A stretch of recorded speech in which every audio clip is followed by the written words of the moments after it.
Mano, é que aí, não é maratona, faz muito mais sentido você pensar tipo, em maratona de série do que em maratona.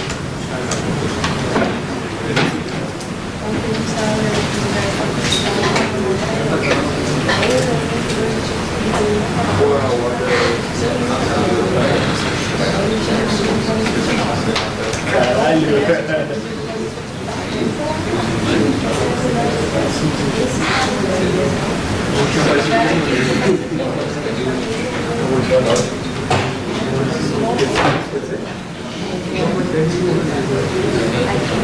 E esse antes éramos mais à esquerda.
Eu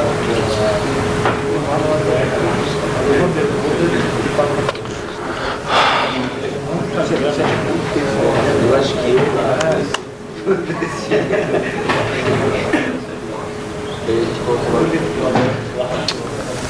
So, let's begin today's lecture as usual with analysis of yesterday's problems. And today I don't need to apologize for problems with contest system. It's actually a good sign. So let's begin with the first problem of yesterday's contest. Problem name was the first day at school. And in this problem you need to print a timetable in the form of an actual table using science plus and minus as a markup for your table. So basically it was a problem about reading a statement and implementation of what's written in the statement.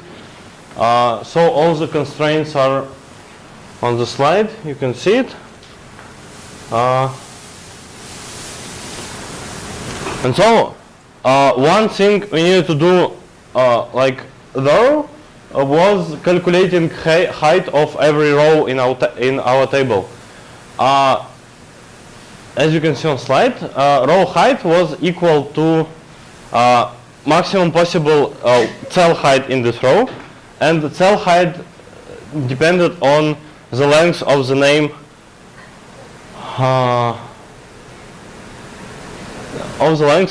of the longest lesson name. So lesson name consisted of several words. Every word was no more than 10 letters, and so we needed to print words from the name of lesson in first line. Then when we can print next word because we reached a constraint on 10 characters in a row, we need to switch to the second line, and so on and so on. Then we calculate maximum possible height in this row. Then we remember it when printing our table. Other than that, I don't know what could cause problems in this, what could cause troubles in this problem. If someone had any particular questions during attempts to solve it, I can try to answer.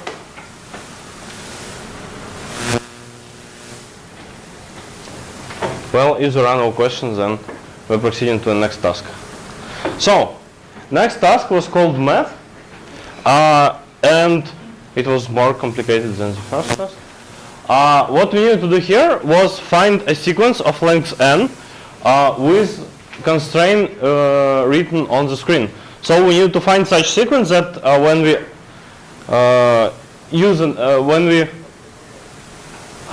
go to the next number in the sequence, we see that sum of all these numbers is divided, has next number as amount of its divisors.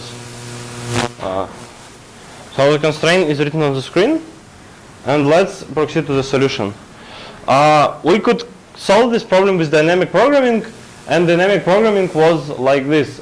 We calculating for every possible number which we can include in our sequence, we are calculating if what is the longest sequence for which it could be the last number in. So formula for our dynamic programming is on the screen. We just for every number we have only one possible number that could be previous for it in our sequence. It's number I minus count of divisors in I. So when we are trying to calculate the dynamic programming values, we just go to this number, see what is dynamic programming value in it, add 1 and it's the answer for our I. And so after that we can just find the number for which dynamic programming value is at least n and print all the numbers in this sequence, and it will be the answer. So that's the last slide. Are there any questions about problem B? Okay. So let's proceed to problem C. Problem C actually was also a problem about implementation.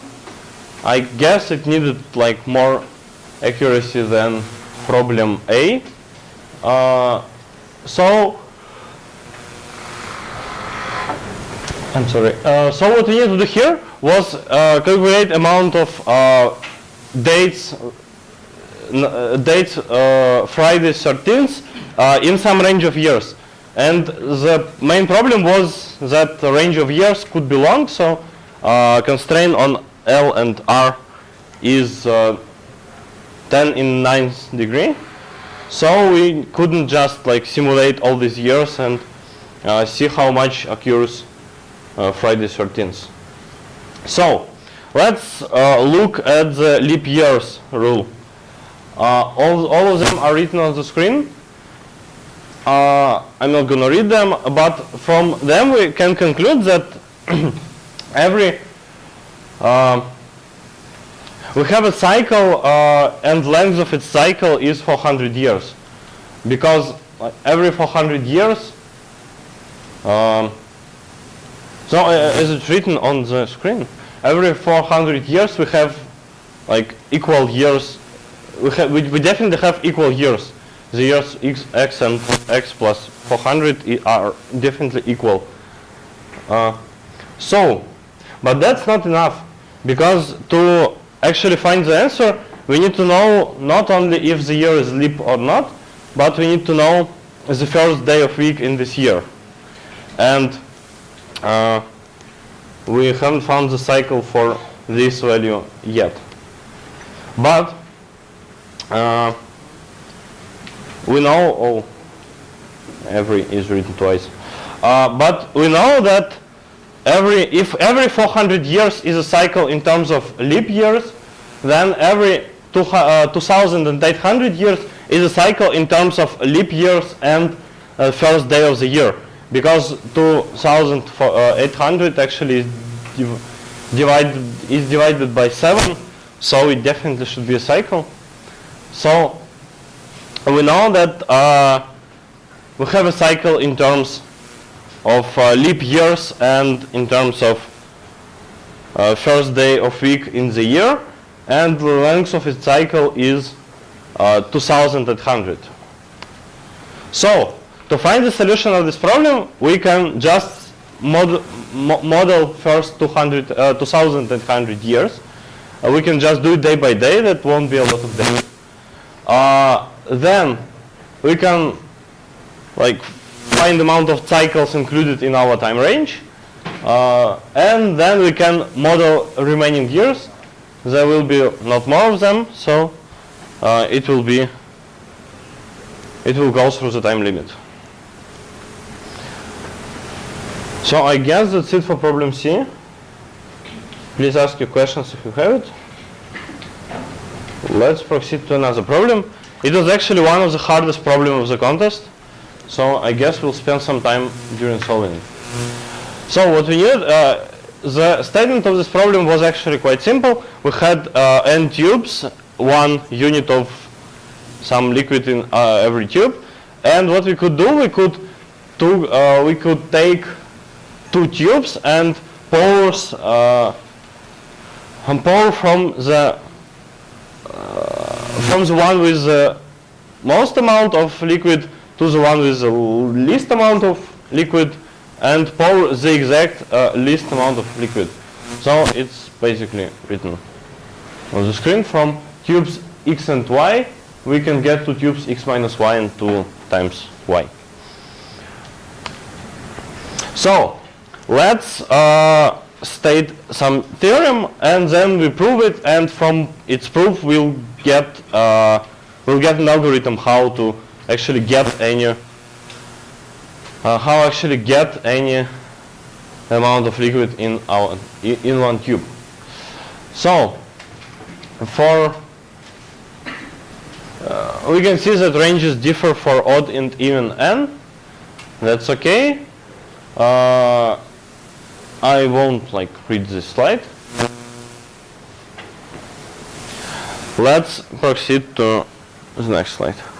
So first part of proof is induction step for even values of n. It's actually pretty simple, because if we had a statement that we can get any x in the range from 0 to n minus 1 for odd, and for odd value of n, then we can get any value in the range from 0 to n minus 2 for even n. So it's not very interesting. To create an induction step for odd values of n, we first need to do some observation.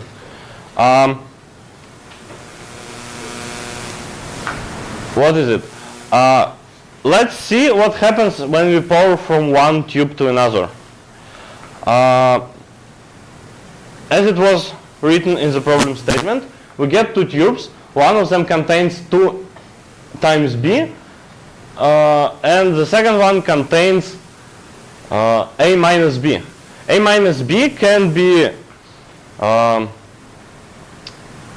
transformed into a minus 1 plus a, because b was n minus a, and it can be transformed into times a minus n mod n, 2 times a mod n. So you can see transformations on the screen. So actually, with one action, we double the amount in every tube, and then we modulate it by 2. Oh, modulated by n, of course. It's a typo, I guess. So for several pour actions, we can multiply amount of liquid in both of tubes by 2 in some degree. So let's take our odd value of n again. Let's get 2 tubes. In one of them we'll get 4 units, and another one we'll get n minus 4 units. It's obvious that we can get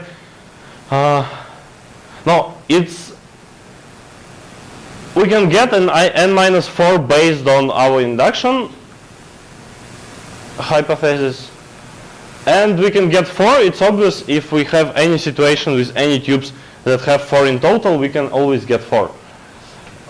So what are we doing after that?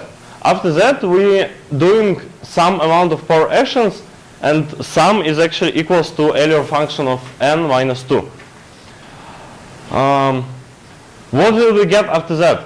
After that, we'll get 2 in degree Euler function of n mod n in some tube, because we'll get 4 times 2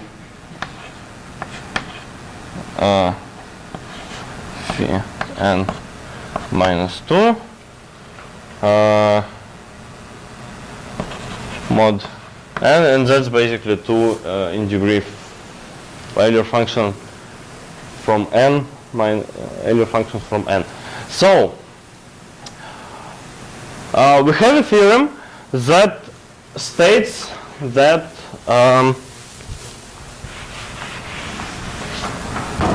we have a theory that states that m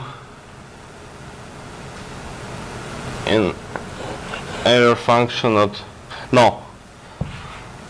states that a in degree Euler function at m mod m equals 1 by mod n.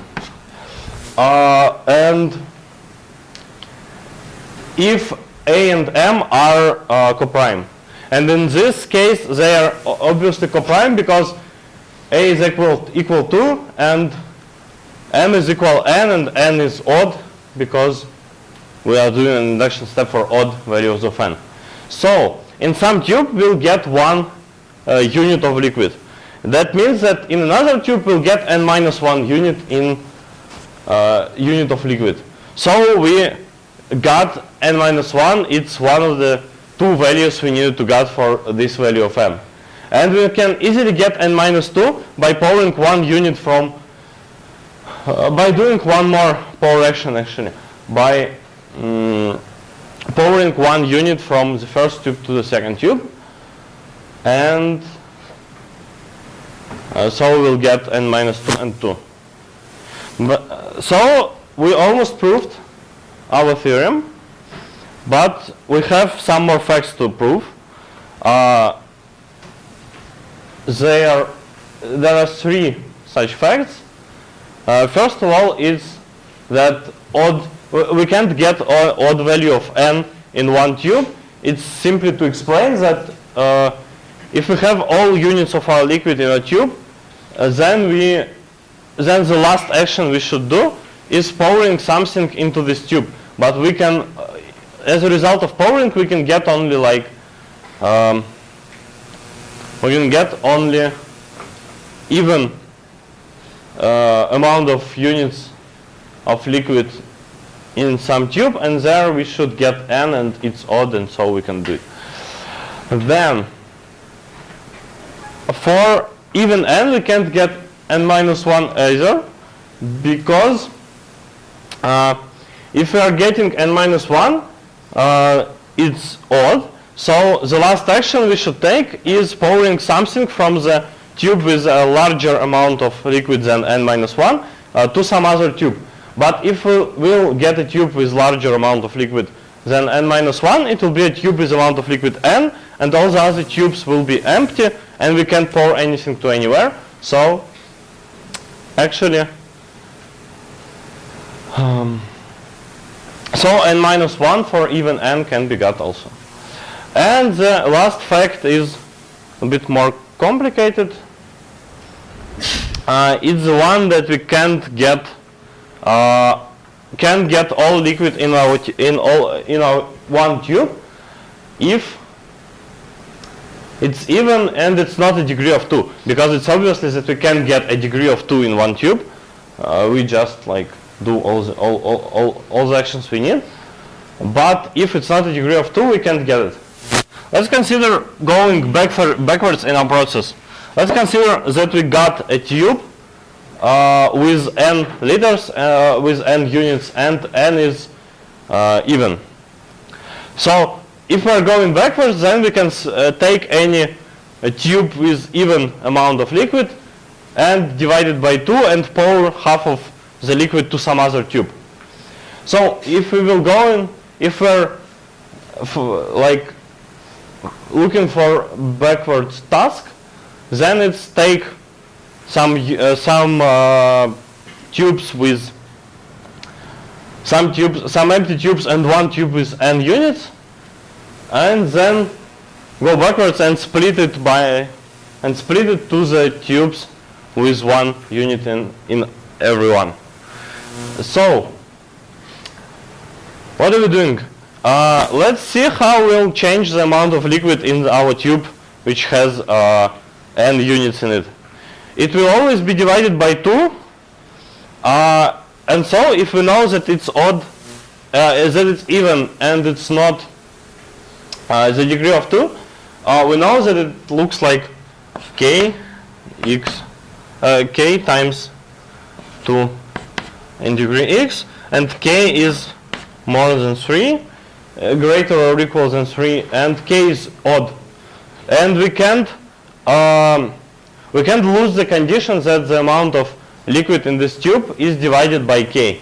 So it will never be 1 unit. So it's so we proved initial point. Yeah, I guess that's it for problem D. We can get like algorithm to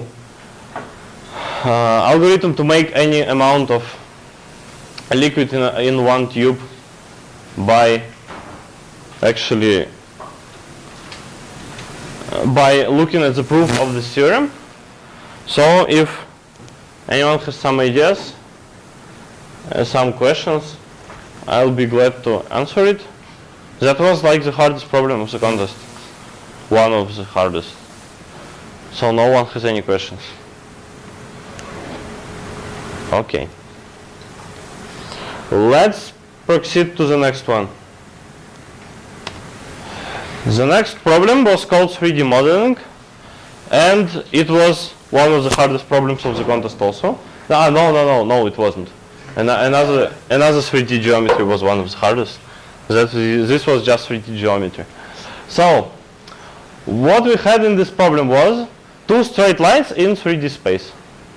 And we needed to rotate one of them around some axis in 3D space so that they became one line instead of two. So, first idea of solution, let's like rotating is hard. Let's not rotate anything. Let's just set rotating angle to 180 degrees. And this way, rotating will always be like reflecting, I don't know the best, like reflecting from axis or reflecting through axis maybe. But it will look like if we have some axis and we have some line, we'll just from every point of our line we'll get a perpendicular on our axis, and then we repeat this perpendicular, and then we get some line, some reflected line. We can draw the same picture here. So we are now came to reflecting instead of rotating, and that's good. So from what axis we need to reflect one of the lines to get the second line? First of all, it's not written on the slide, but it's obvious then if it's like two parallel lines, then we can just take one in the middle of them with equal directions, and that will be the answer to our problem. Second of all, it's not written on the slide also. If we consider two lines in one plane, then we can just get a bisect line between them and reflect, and that will be our answer. So actually in space, when they are not lying in one plane and not parallel and just lie in space, we can also use the bisect line between them. Actually, there aren't any pictures in this slide, so I guess it will be look like something. I'll try to draw a picture on the board. I can't guarantee I will success. So if we have like some two lines in our space, and then we have like their closest points, and then we are taking some bisect line of these two lines and take it as an axis and let it go through the middle of this range of the segment.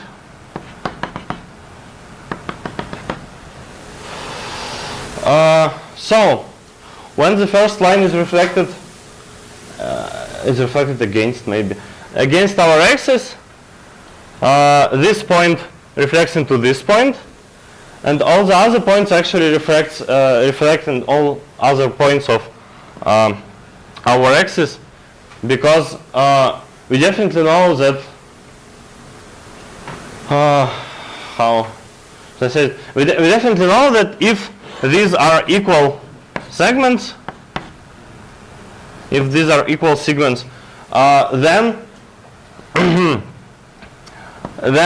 these distances are equal also, and then these points are reflected to each other. Yeah, that's the fact we need. if distance from the closest point to some other point is equal on both of our lines, then they reflect into their perpendiculars go into the same point of our on our axis, and then they reflect into each other. Yeah, I guess that's it. So what we need to do, we need to first find two closest points on our lines. It can be done with some formula. It can be done with ternary search. Also, we saw some comments on code forces about this problem that ternary search doesn't give us enough isn't precise enough. So we get two closest points in our lines, then we get middle of the range between them, and then we get their bisect line as just sum of their direction vectors. So you need to take vectors if you have points. If you have points A, B, and C, and D, you need to just take vectors A, B,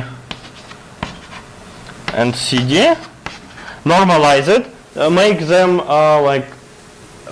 of equal lengths, and then get a sum of these vectors, and you'll get a direction vector for your axis. And that will be the answer to a problem. I guess that's it for problem E. Anybody have any questions at this point? So actually, this problem wasn't as hard as it may seem from after reading the statement. All you needed to do was find the idea of rotating by 180 degrees, and then it should probably be done. But actually, I guess like 10, maybe 18 teams in a regional contest solved it. So let's proceed to another task. This task was called physics, and it was about some graphics of some velocity of some vehicle moving through some space. So what we had here was graphics or plots. I guess it's called plots of speed during time, and we knew that it was initially two plots of some two experiments, and the distance that vehicle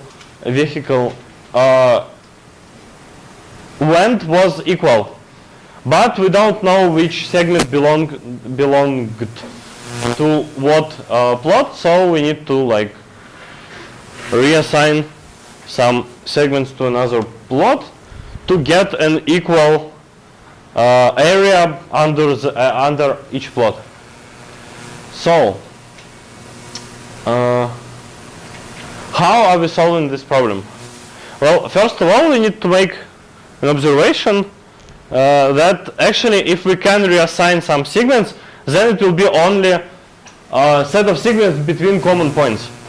If we have, like, these are common points, these are some segments, and these are some segments. The only operation we can do with all of these segments is to swap top segments and bottom segments. So if this was initially assigned to A and this was initially assigned to B, we can only reassign both of these sets, and that's the only operation we can do with these segments. So, and there was an interesting constraint in problem statement that we have only 30 common points. Yeah, not more than 30. So let's split all our segments in several sets of segments. It will be only, I'm sorry, it will be only 30 of them, and let's split them, and then we'll split, no, we won't split, we'll just, for every for every for every set of segments which looks like that, we'll calculate area under it, under its bottom set of segments, and area under its top set of segments. So, and eventually what we'll get in the end, it's two sequence of integers, and we should, like for every pair of these integers, we should choose which one goes to first set and which one goes to second set, and we need to make it the way that total sum of first set and second set will be equal at the end. So the formula is written on screen. It's like stated via the set of indices. So how are we solving this problem? Any ideas? Yeah. You can do me in the middle. Yeah, actually we can. We actually had like similar problem 2 contests ago, and here this method is applicable also. Let's, as in problem 2 days ago, let's split all our pairs in 2 halves. Before, like if we have n pairs of integers, then before n divided by 2 and after divided by 2. So, and let's get, so if we are trying to like check all possible set of indices, there will be too many of them. But if we split it our set into halves, and the size of every half is not greater than 15, then we have only 2 in degree 15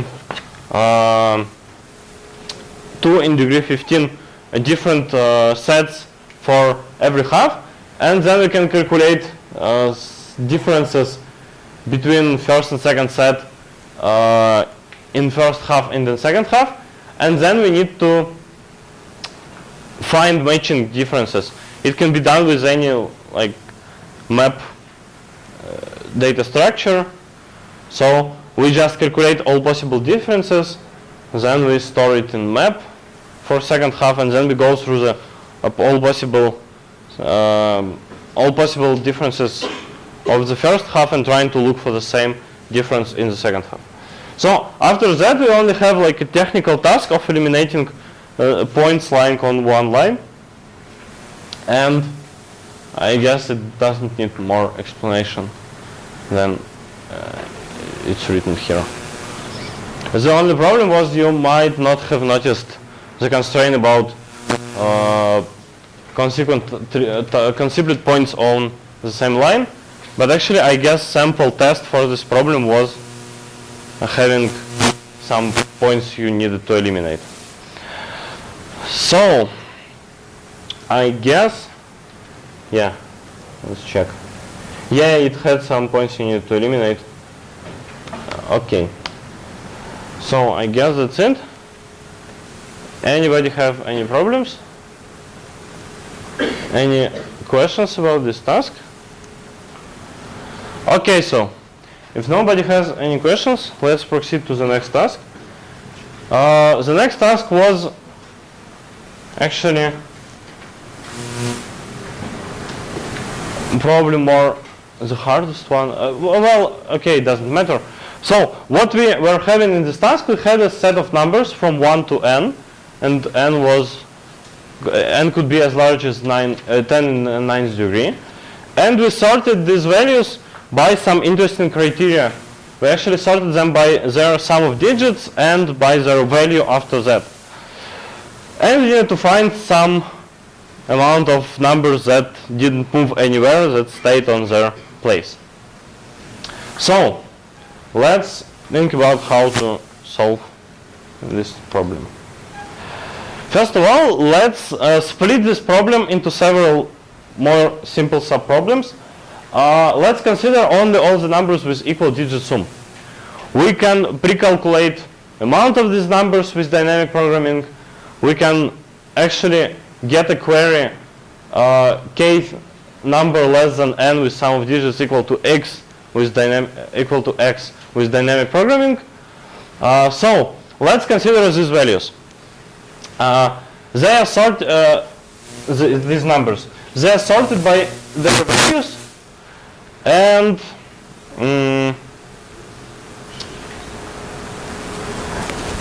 important observation we needed to make was that if we have like two neighbor numbers and they have equal digit sum, the difference between them will be more than 1 definitely, because every time we add 1 to the number, its digit sum is changed. There aren't two consequent numbers with equal digit sum.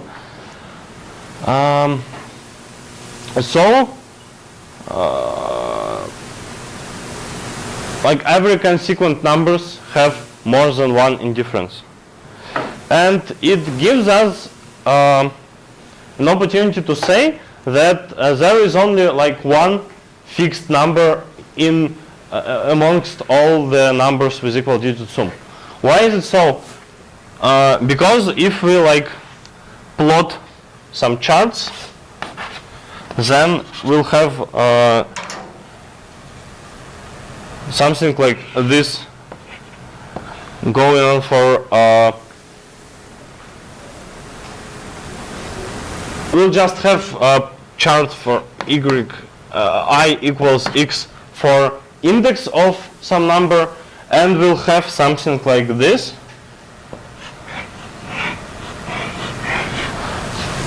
And we'll have something like this for the number value depending from index. So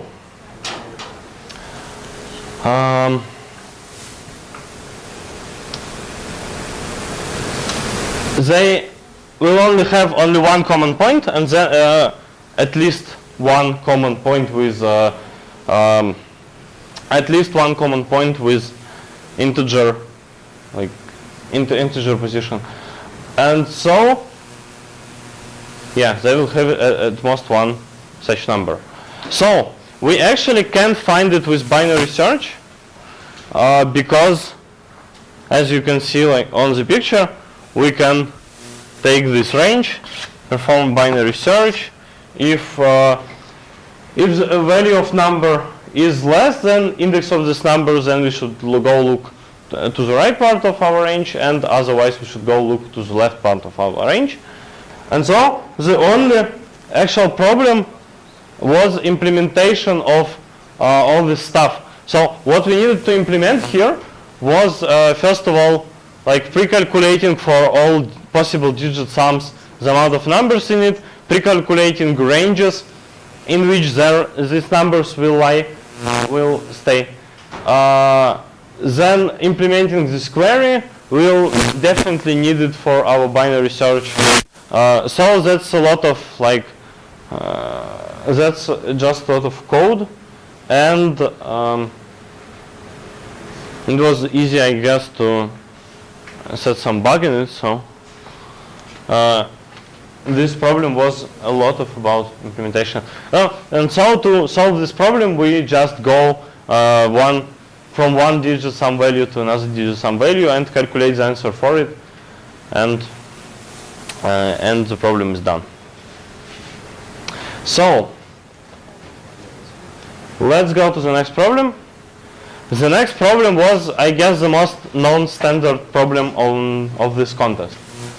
What we needed to get was a planar graph with 16 vertices and, I guess, greater, more or equal than 300,000 simple cycles. Yeah, it's a typo we definitely need to fix. So, how are we solving this? Did anyone solve this problem at all? Okay, that's a pity. How are we solving this problem? Well, first of all, we need to learn how to calculate all cycles in the graph. It can be done actually with a lot of different ways. In this problem where we have only 16 vertices, we can use almost any one. There is some dynamic functioning algorithm. I guess you can just write like recursive DFS and calculate all the cycles also. So yeah, first step of solving such problem is writing actual checker for the options you want to check. So after that you can try like something manual, but I don't know. It will work, but in this problem, as the answer I saw, I don't know how it will be like created by hand. So what we needed to do here was calculate some graph with a lot of cycles. Let's think about how we will do it. Actually, the graph with like the most amount of cycle is full graph, but we can't get full graph on the plane. So we don't know like almost anything about what graph do we need. So let's try to get some random set of points. Are we doing? No. Okay, so let's get some random set of points.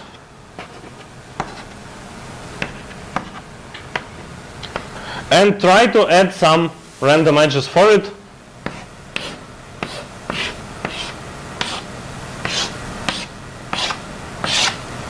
And at some point we'll reach a moment when we can't add any new edge. And it will mean, yeah, that's it. And it will mean that we got a triangulation of our set of points. Or actually we can use some algorithm for getting any triangulation and get a triangulation of these points. So anyway, after that we can do something random with our random triangulation and calculate the cycles on every step. So the standard thing to do with triangulation is flipping one of the edges. Flipping one of the edges works like this. Say we want to this edge.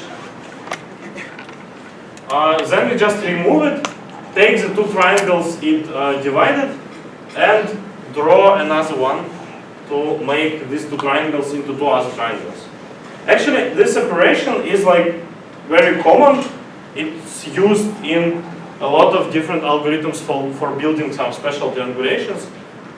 I don't know if you know something about Delaunay triangulation. So it's used almost everywhere. So in this problem we could try to do some random flips and calculate answers. And actually the solution will be found in like several seconds after that. So everybody states that we solved this problem. So I guess that's basically it for this problem. No, I guess actually we have, yeah, we have some example of the solution, and its author is mentioned also. So actually this author was claiming that we should put some random set of points in a triangle and then get triangulation, but this actually doesn't. Well, I guess maybe it's easier. It will be easier to build a triangulation if you get points into a triangle, but I don't think so. So this is some example of the solutions that will work.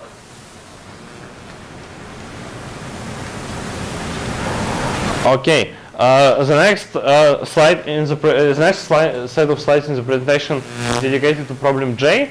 But before it, I'd like to say some words about problem I.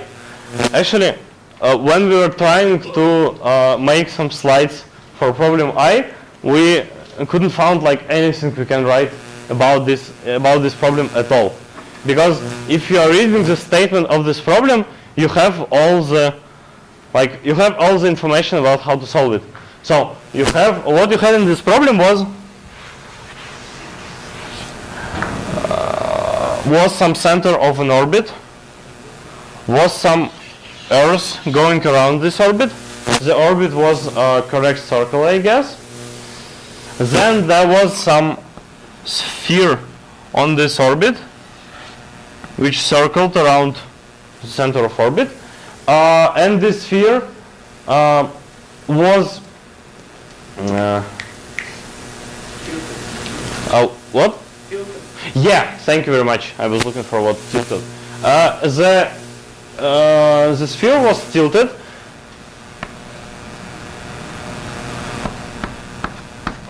and it has its own axis, and it was like circling around this axis. So you had all the parameters, radius of the orbit, radius of the sphere, angle in which it was tilted, and speed of its circling. And you had some light rays going from the center of orbit in this direction. It was said that you can consider them as just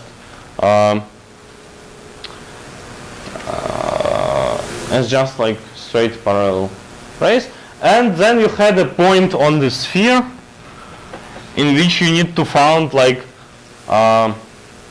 you needed a point in the sphere in which you need to find the angle between this ray and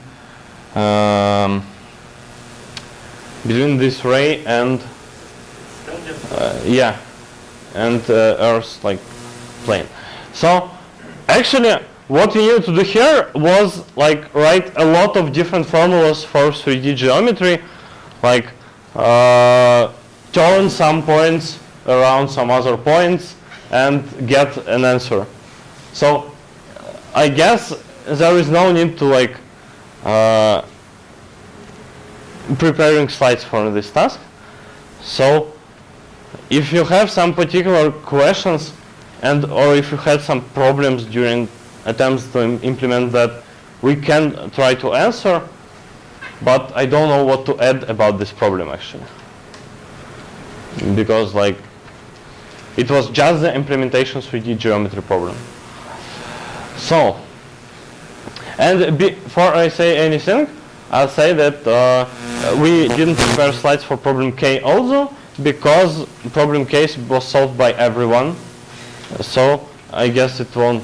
We don't need to actually discuss it. So let's proceed to problem J.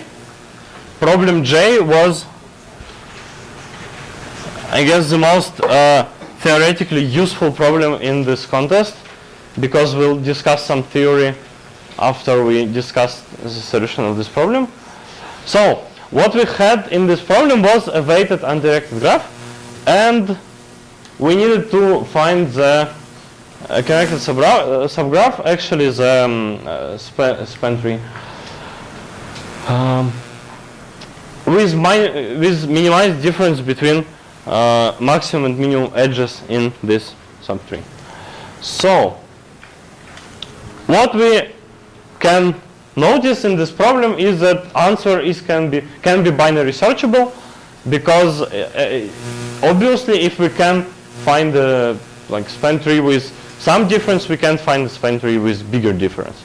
So, and when we are coming to the point of checking an answer, we actually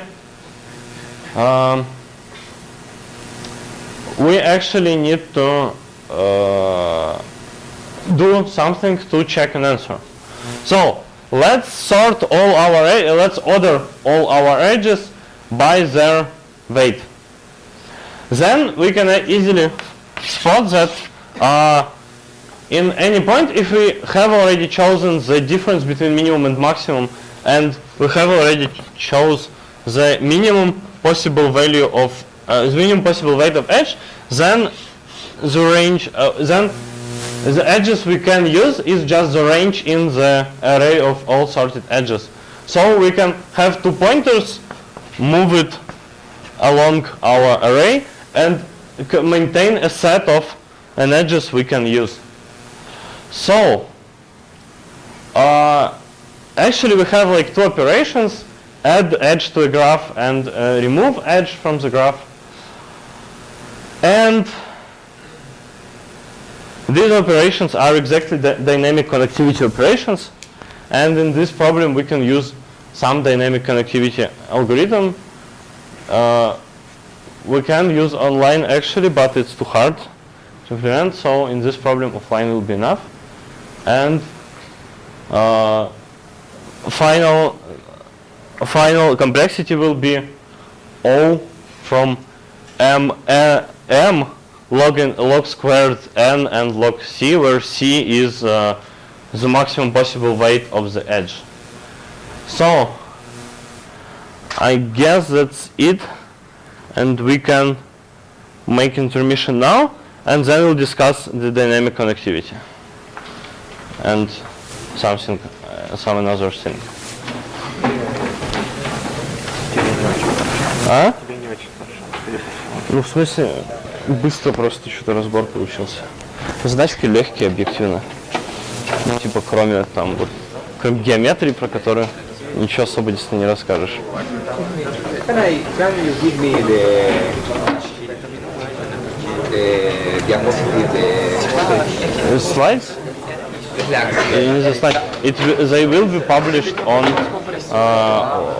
website near actually the slides for first 2 days are already published, so these slides will be published, I guess, today's evening.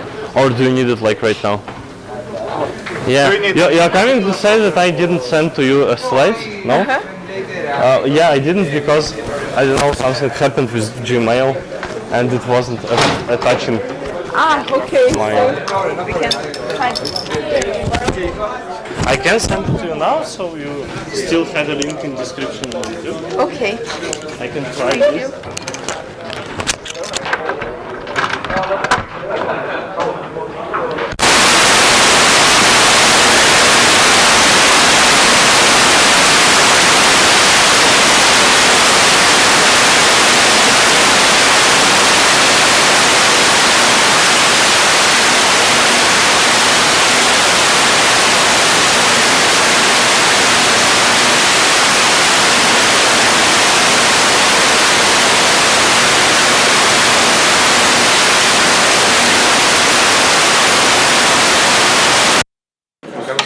qual o caésimo cara com a iluminação?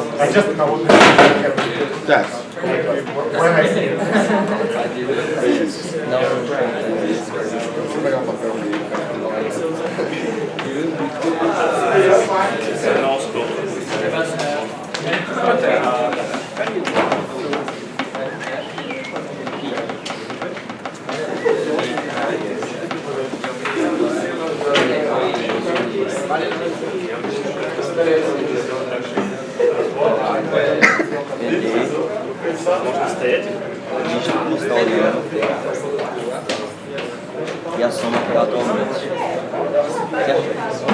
Então você pode ir de 0 até 9.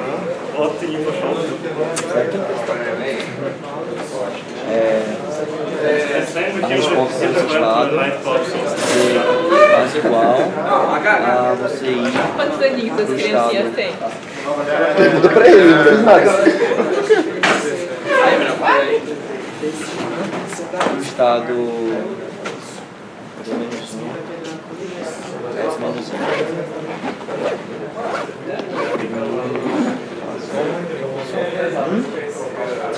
Tipo, eu tô, por exemplo, eu chamo esse negócio aqui pra quantos caras com 10 dígitos sem som igual a com 10 dígitos podendo ter língua invisível. Aqui eu vou de 0 a 9.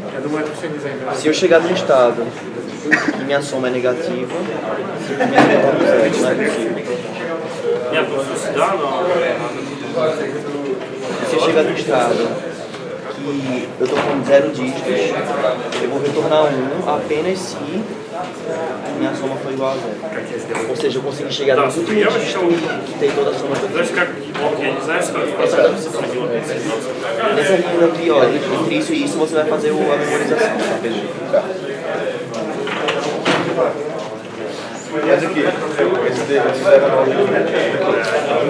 Tu vai de 0 a 9, tu vai tentar colocar. É como se tu estivesse tentando montar um número. Tu tá tentando colocar aqui nessa ponto, tu vai do mais significativo possível. Tu vai tentar colocar 0 até colocar 9. Se tu colocar 9, tu queria uma soma igual a 20, tu vai querer ir para esse estado agora com uma soma igual a 11. Aliás, por isso que eu faço essa aqui. Podendo ter dito 0, 0, 0, 0, 0, 0, 9. Isso aqui seria o primeiro, tá ligado? Beleza. Só isso, pô. Agora, como é que eu consigo usar isso? Agora tu quer achar o KS do cara. Quer achar o KS do cara. Uma determinada soma.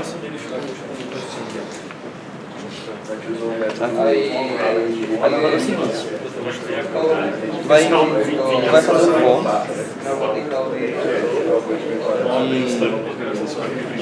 for de até 9, até 10, não igual a 10. Aí tu vai perguntar o seguinte, se eu colocar, esse gol daqui, você vai perguntar, se gol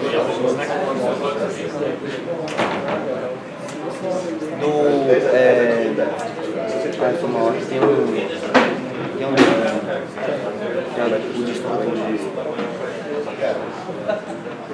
se gol desse D menos 1, S menos 1,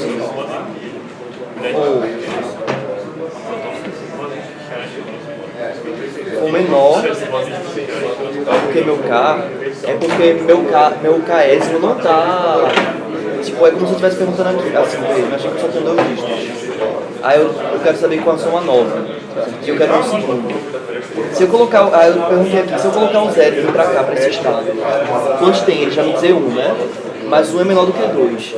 Então eu faço K menos igual a esse meu gol de D menos 1, S menos 5. E eu continuo. É como se eu perguntasse assim, vê, eu quero caras com 9 dígitos que tem soma 9. Aí eu pergunto, se eu botar 0 aqui, quanto é que vai ter aqui? Quantos tem? 1, né? Aí eu, eita, é menor que o meu valor, menor que o valor que eu quero, então isso aqui menos 1, é igual a 1. Então agora eu pergunto assim, quantos, o KS agora é o primeiro, só que agora é depois, com 1, tá ligado? Então eu boto com 1, quantos tem? Aí 1, aí entra nesse else daqui. Se não, você vai fazer o seguinte, você vai fazer o KS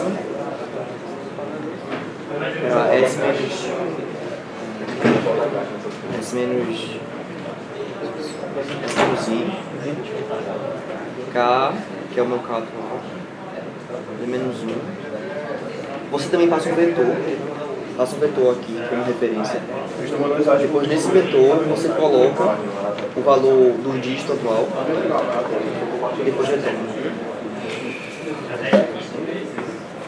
Esse vetor daqui vem para aqui.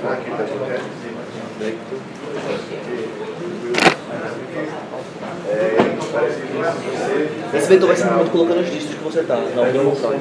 Aí você vai ter uma função. Você vai ter a mesma função com o mesmo nome, só que com uma assinatura diferente. É simplesmente achar o S e o K. Sem essas duas coisas aqui. Aí você vai criar um vetor, chamar o KS lá em cima. Você bota o S, você bota o K. No D você bota um valor grande, tipo 20, que já é suficiente para. Porque no cara, como é 10 a nona, com 11 já dá. E o vetor. A gente vai populando aqui a resposta nesse vetor. Depois você inverte o vetor, ou se não, simplesmente começa no final por B, multiplicando por 10 e somando número. Multiplicando por 10 e somando número. Você forma um número novo e resolve. Certo, entendi. Como é que faz? Mas aí tu já consegue calcular. Aí tu acha esse ponto, certo? Não, aí essa função daqui ela já vai te retornar para ela andar da soma qual o KS no número com aquela soma. Aí tu joga isso aqui na mesma combinada, que foi o que eu fiz. O problema é achar os alunos que lidaram com isso. Vê, eu posso passar um problema do elevador da subregional que é que ele só vai para andares que não são andares de azar. Um andar tem azar quando tem o número 4, quando tem o número 13. Então, tipo, 413 é um andar de azar. 113 também. Qualquer número que tenha 13, aí você resolve que essa pedra é contada. Aí ele quer o K-ésimo andar que não seja um andar do azar.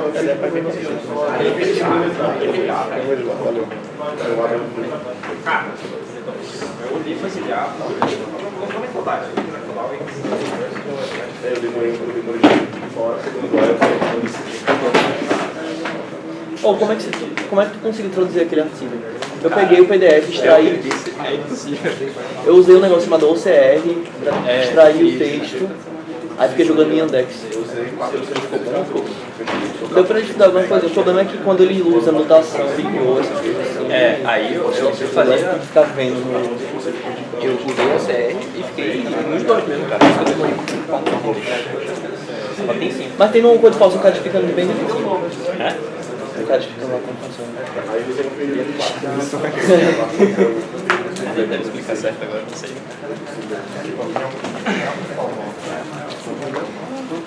Implementação tem quantas vezes? Oi? Implementação tem quantas vezes? Cara, eu fiz um 10 que é menor. O quê? Que é que provavelmente vai explicar.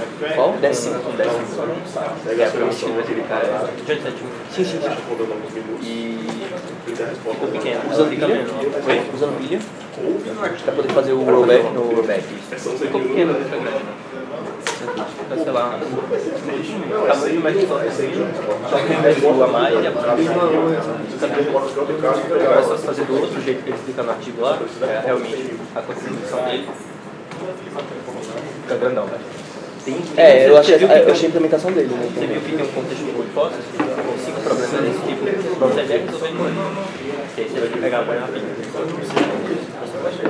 Aí dá pra fazer também com componente Então se conecta. tem um contexto de hipótese, a galera já deve ter resolvido. Eu posso ver a implementação da galera. Pode.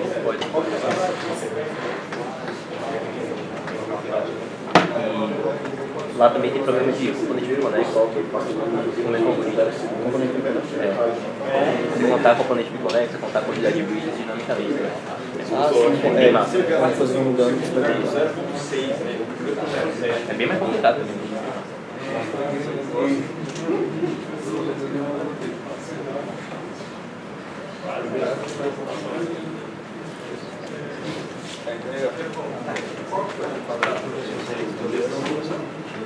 Não, acho que era uma PD, uma PD bem pouco a pouco.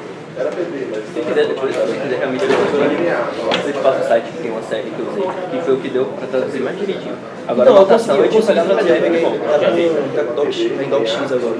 Já traduzido não, já Então massa. em PDF. É isso, na hora da anotação mesmo eu tinha que ir lá no PDF, pseudocódigo também, essas coisas, não dá muito certo. Tinha que ir lá. Valeu.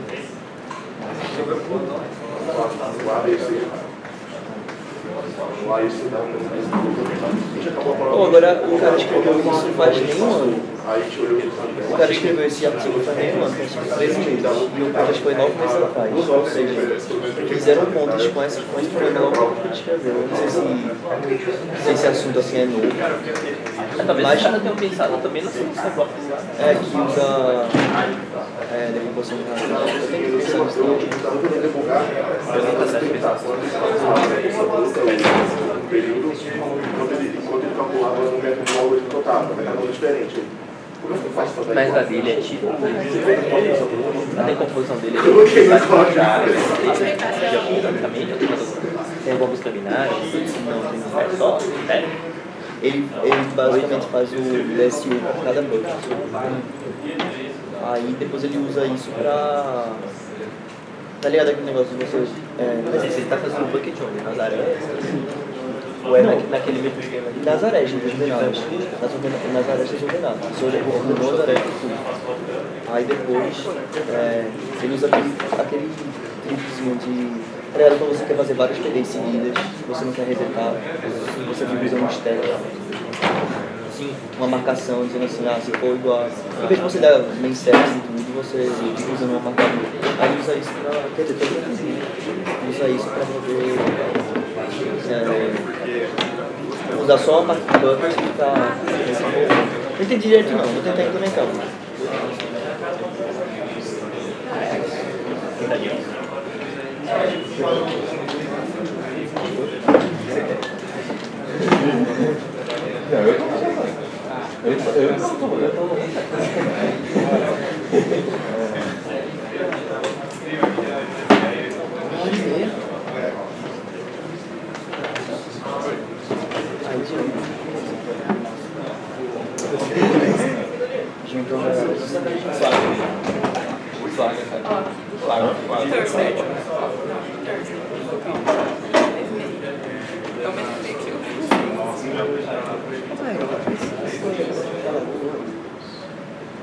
Não, que era hoje o jantar. O e-mail falou que era hoje. Não, se realmente vocês receberam errado, a gente avisa pra eles mandarem outro. Mais alguém recebeu? Até porque. Para hoje. Recebeu dizendo que era hoje. Vocês receberam pra hoje? Ó, eu vai estar certo. Vocês receberam pra É, não é hoje tanto que agora não aula, é amanhã, 10h30. Mas não é obrigatório. Não, jantar disseram que era hoje. hoje. É hoje? Dia 27. Ah, tá, o jantar. Ok, então acho que é hoje. Vamos falar tudo. E o que é isso aí? Esse de 8 horas é o quê? É o jantar aqui, eles acham que é uma. Não, esse aqui que tá. Ah, 8 sim. horas é o dinner de vocês para quem recebeu o e-mail poder ir lá conversar com eles. Mas as entrevistas estão marcadas para amanhã, 10h20. Apaga a luz, vou ligar pro Rodolfo. Ah, tá.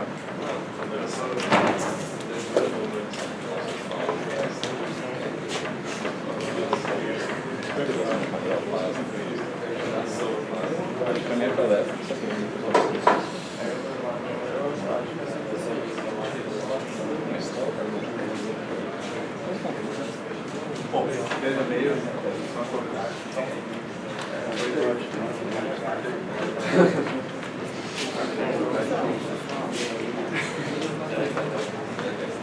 sempre fala antes de chegar.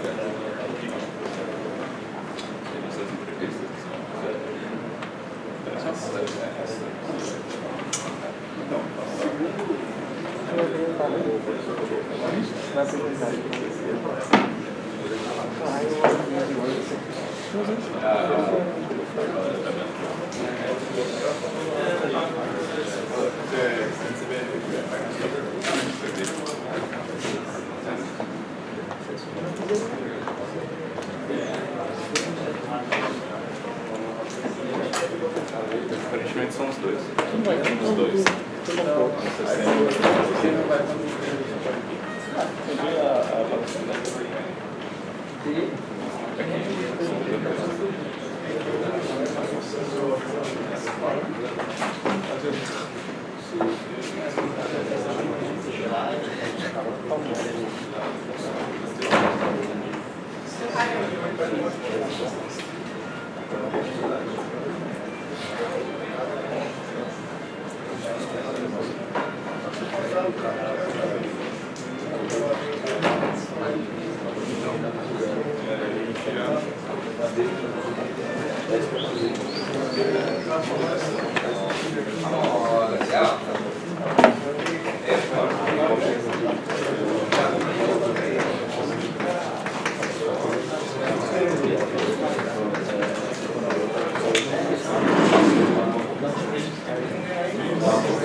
Pagou aqui pra ficar perto da cidade azul.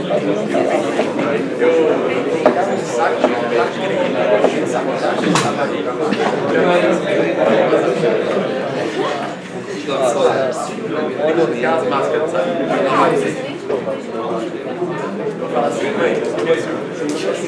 Sabe, saudade? Só lavar isso aqui.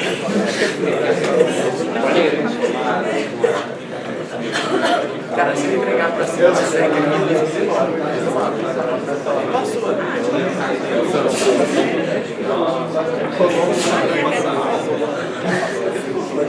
A gente vai botar o seu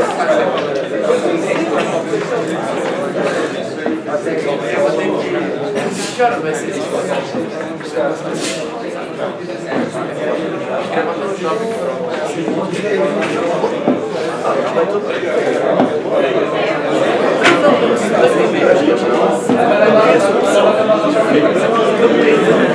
Essa aqui é do amigo.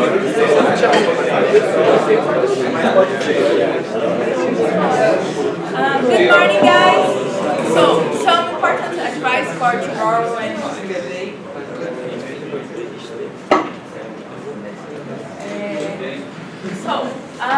On Thursday, we will have the Google Talk at 10:30 here at this room, but it's not mandatory, so some of you will have interviews, so don't worry, you don't have to be here, go to your interviews. And there will be lunch from 12 until 13, and dinner from 18 until 19, as usual.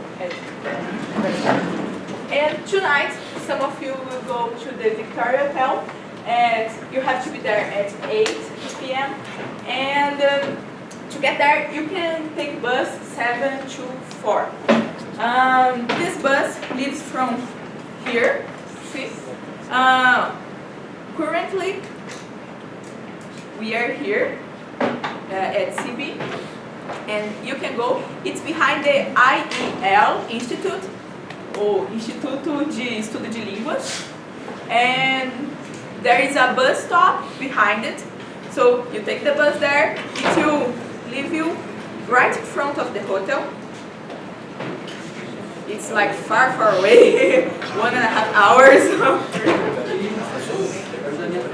And so here it is, the hotel, and the bus stop is here.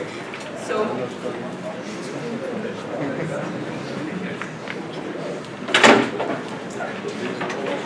this is the hotel. Okay. The problem are the timetable of the buses. The best bus you can take to get there will arrive 1 hour before the dinner. And the others will arrive too late, or you have to walk a lot or take 2 buses. So Google Maps can tell you everything. And to come back, the last bus leaves at 10:30, so you have to leave at 10 p.m. from the hotel. So probably the dinner will take longer than that, so maybe you can share a taxi to come back or something like that. So this is it. Good luck. If you get lost, call us. And that's it. Thank you. Any doubts? How much the distance between Unicamp and the hotel? By car, 13 kilometers. No, 15. Oh, depends. 13. 13.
So how can you solve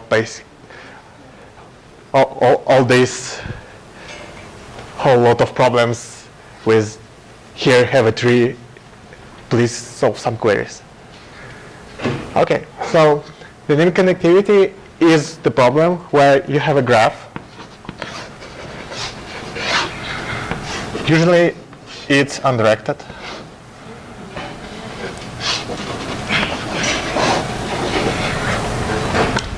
And you can add edges, you can remove edges, and you either ask the number.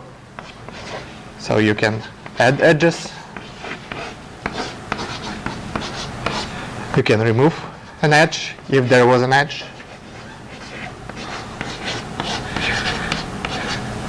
and you can either ask if the two vertices are connected,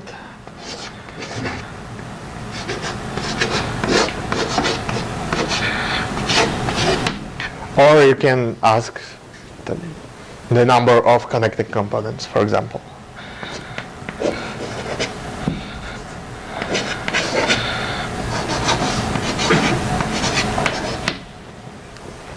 So, how can you do it? The trivial solution will be just add an edge. It could be, let's just have this little table.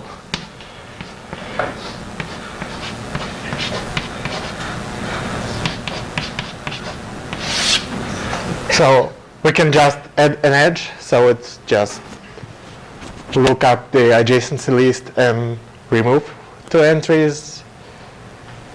So this can be done in constant time. This one can be done in constant time too, if we use hash stats or just store some additional information to remove our vertices from the list. But the R2 vertices connected will take linear time, and the number of connected components will take linear time too. Notice that if we didn't have this query, this is just the, as they say, incremental dynamic connectivity. So we only add edges, and this can be done with union find data structure or the join sets data structure. So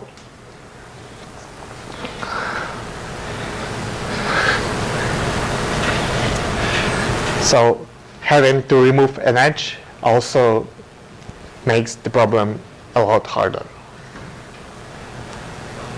On the other hand, if we don't have the add edge, we can still do this all offline just by reversing the order of operations, and our remove edges become add edges and still the same holds. So it's important that we have both these operations. And after that, I'll just assume that initially we have an empty graph with no edges, and after all the operations we have an empty graph too. So each edge which gets added gets removed. So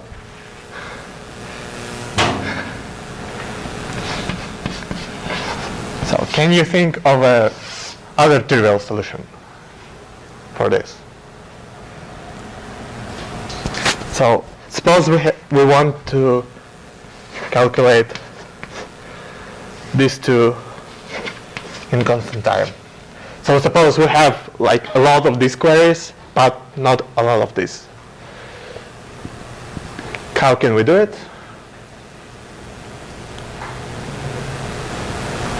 Whenever you remove an edge, you just do it again?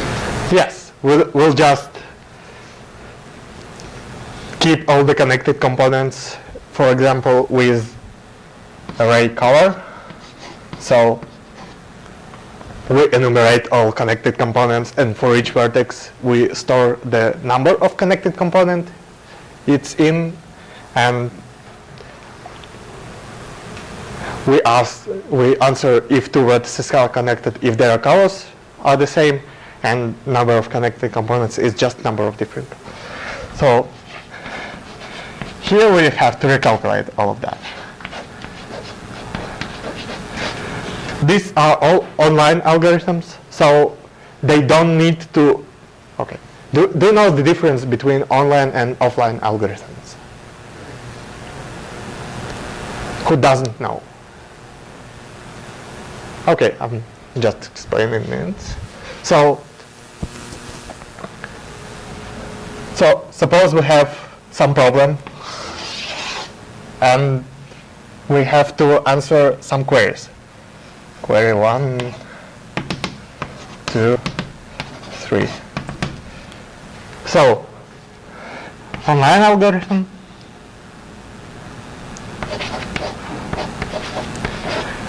algorithm does process the first query, answers it. So it has 1, 2, 3. It's not allowed to process all the queries out of order. So we have to answer the first query, then we get the second query, then we answer the second query, then we get the third query. Offline is easier in that we have all the list. We have the list of all queries right now, and we just need to work with them somehow and then produce the answer for 1, for 2, and for query m. So this is obviously easier than this, because if we have online algorithm, we can construct the offline algorithm. So online algorithms are harder, and mostly there are only offline algorithms in competitive programming, mainly because it's hard to make the contestant not know all the queries, since you are either giving them to standard input or a file. Usually when you solve problems, you have just number m and m queries, right? So it's hard to make contestant solve first query, then solve second query. But there are still techniques for that. For example, if we have first query, we get an answer to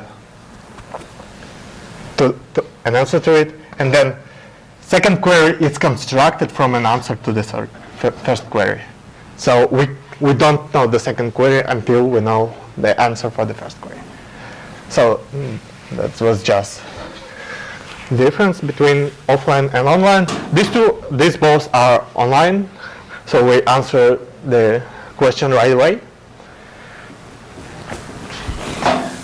Okay, and this is dynamic connectivity problem.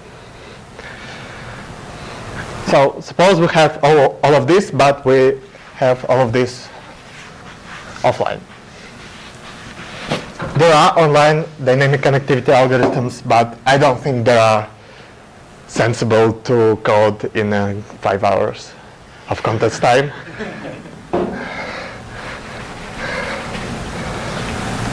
So usually you won't need them in contests. So, okay.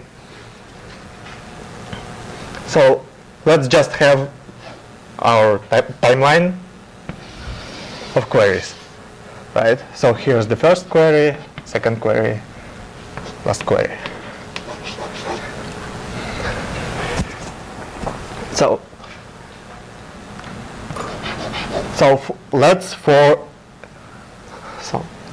I already told that we here assume that our graph is empty, and here our graph is empty. So each edge which gets added, suppose this is the addition of an edge, it gets removed somewhere. It may not be a correct parenthesis sequence, but for each opening bracket you have a closing bracket. So let's draw some arcs like this. And at some points we have like these questions. So are these two vertices connected, or what's the number of connected components? So it's kind of similar to yesterday. So yesterday we developed a divide and conquer algorithm. There is also divide and conquer algorithm for this.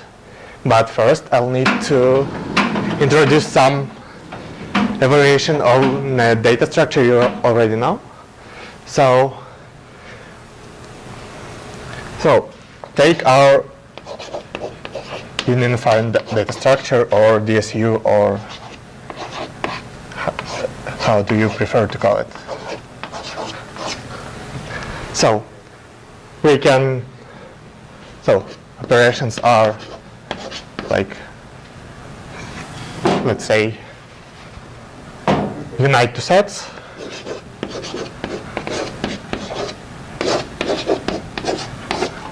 or unite sets containing element U and element V, and get some representative of set containing U, so that this representative is the same for all elements in the same set. So we can compare, we can tell if these two elements in the same set, if they are representatives, are the same. So for this problem, I'd like to have one. Okay, so in usual implementation, these two work in alpha n, which is the inverse Ackermann function. It's really small, don't bother. But if I want to add one new operation, which is say, I call it rollback, which is undo the last action.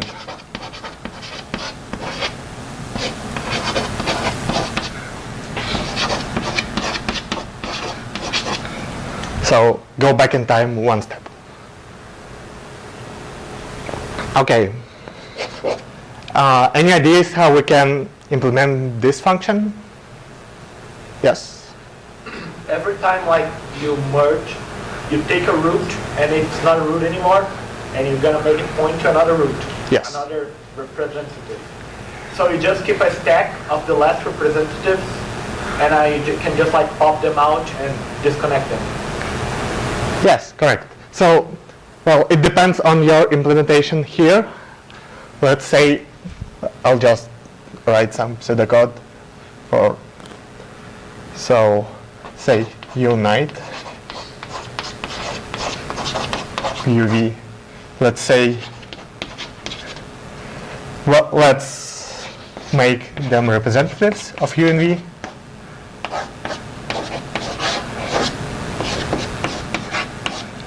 Is it not too small? No. Okay. U and V, and then say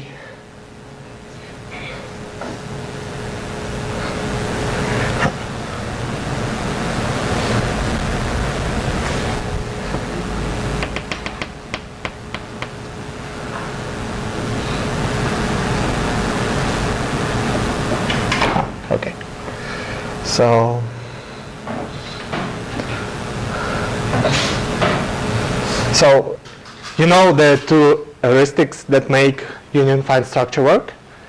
One is path compression, the second one is ranking.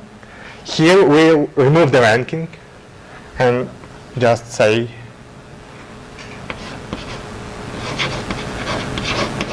parent of U is V.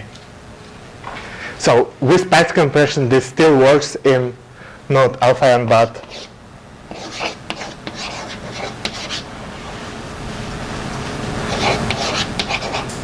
in log n time. Both this operation work in log n time, and it's great. So here we have the change, and well, get is the same as your usual get.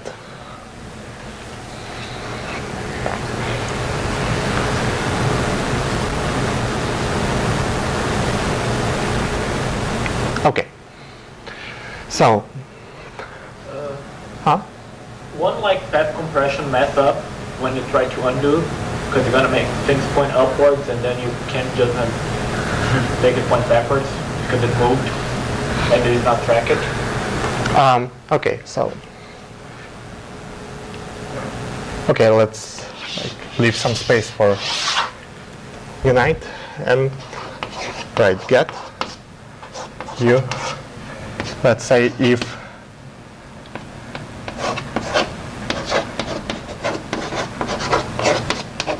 parent of u is itself, we return u. Otherwise, we set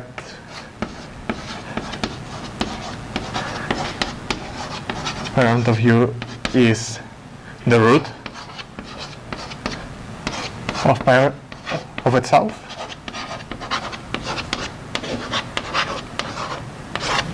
And then return it again.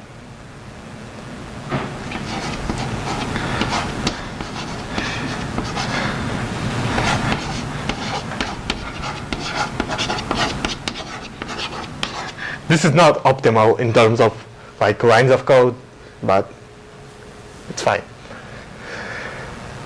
Okay, so here we have the assignment, and here we have the assignment. So this just track these assignments. So here we have save that here. Right? Here we have say that the parent of u was actually u. So we save this one, put it on top of stack, and move on. And here it's the same. So we have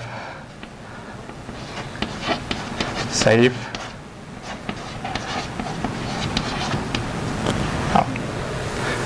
Okay, let's say this. Let's say save u, u. So the parent of u was u. And here we'll have the parent of u was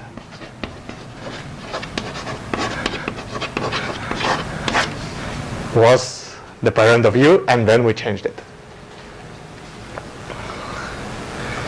I'm actually not sure how this works in C++, so beware. Okay, so we just save all the assignments, and then when we need to roll back, we'll just pop out these assignments and set the parent array to what it was. Okay. So we have this enhanced TCU. Now it will help us to solve our problem. So let's just for simplicity say that we have only this query.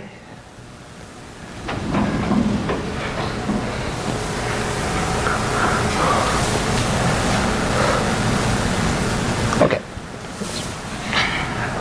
So if we need to store components, we just need to store the number of components in this U and also track when we change the number of components. Okay, so now a divide and conquer algorithm.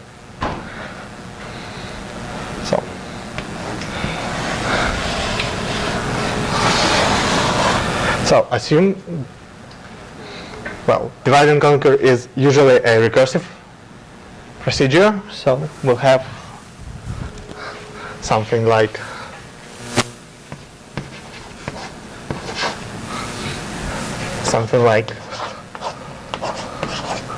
solve LR. I'm very original at naming procedures. So, and we also will have along with L and R, will have our DSU. So this is the DSU that we coded there. Okay, so let's first, as always, we handle the generate cases. So if L is R, so if our segment is of length 1, we just say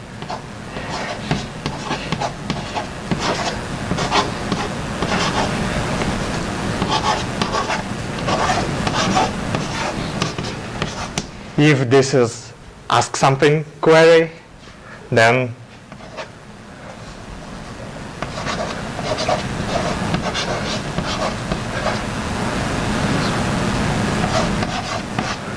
answer it using our DSU. Okay. So the first case is handled. Okay, as usual, we'd like to divide our segment in half. L, R.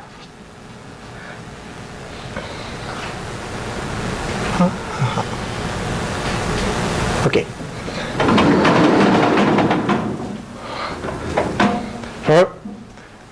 Before that, I want to introduce the invariant that will hold throughout our algorithm. So suppose we are working on segment L and R. Remember those arcs that represent the time during which the edge is in our graph? So we can have like multiple cases. We can have the edge that became active before and it dies during our segment. We have edges that start in our segment and end elsewhere, and like this kind of edges, we don't care about them. And we have these edges that exist from L to R and are not getting removed. So the invariant will be that we added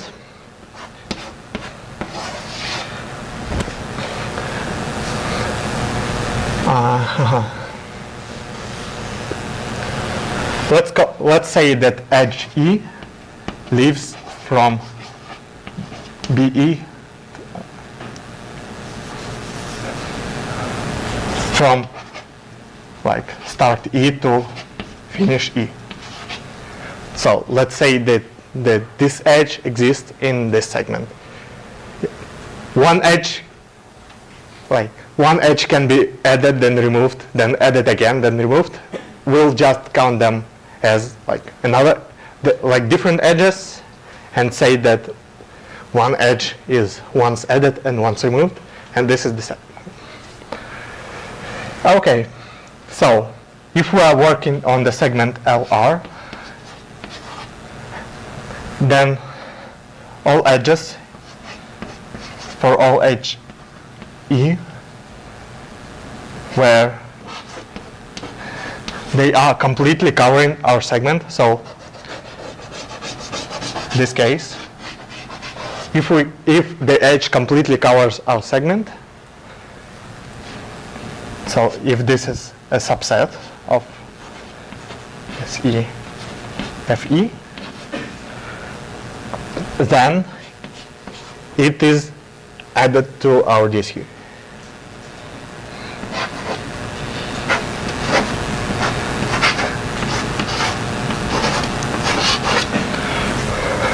So this is the simple invariant.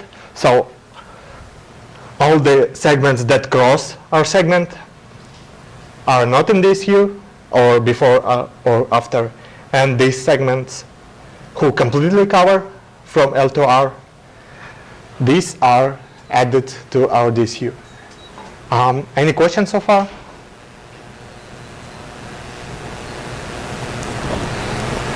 Okay, so now we'll just learn to maintain this invariant, and if we maintain this invariant like this, the base case, if we need to answer the query will be already correct, because we have only one cell here, and it's a question mark, right? So it's ask something query. And all the edges that exist during this moment are in our DSU. Is that clear? Cool. Okay, let's continue. Let's just learn how to maintain this environment and everything will be cool. Okay, so as usual, we get the middle of our segment. Let's call it M. And after that, we need to recurse here, call solve LM, and then call solve n plus 1 R. Sorry.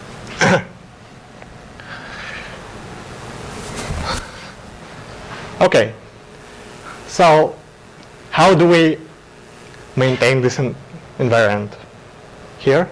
So now we have all the edges from here to here, and now we want to recurse in this segment. Which edges do we want to add to our DSU? The end in the second part and the beginning before. Yes. So let's just like first phase. Let's iterate for all endpoints in this one. So we'll have segments like this. Let's iterate from all endpoints from m plus 1 to R and see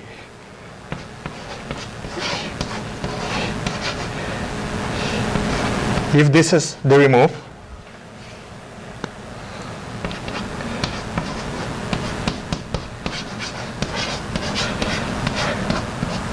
If this is remove query,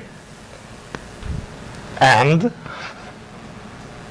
let's say start is less than L. I'm using a very bad notation, changing indices and edges, but I hope you understand. So we iterate over all queries that say remove.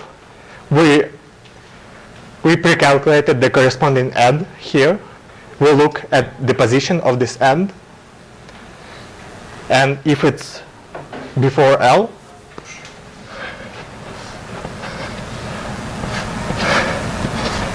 then we add this edge.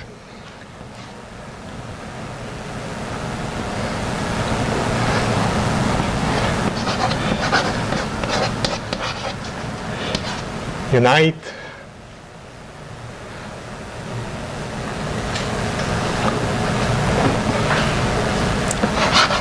I'm running out of letters. So let's say UI and VI are two vertices in query number I. So here we have I. And this will be UI, VI, UI, VI, UI, VI. Great. So now we had all the edges from here to here added, and we also looked through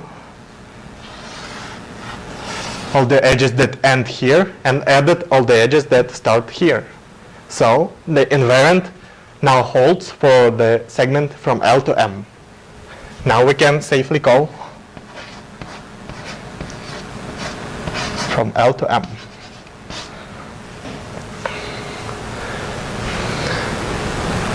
Okay, so we solved LM, it did something and returned. What should we do next before going to the second phase and recursing to the right half? Yes, so we added some changes here. We can keep track of how many changes we did. So for example, say size is the total number of changes in this U.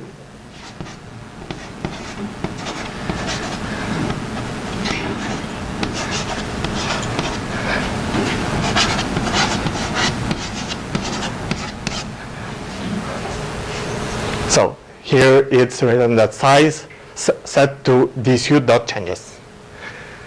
So this is just the size of stack of all these assignments that we are keeping track of. So here, and we just say while this number of changes is greater than the number we've remembered before,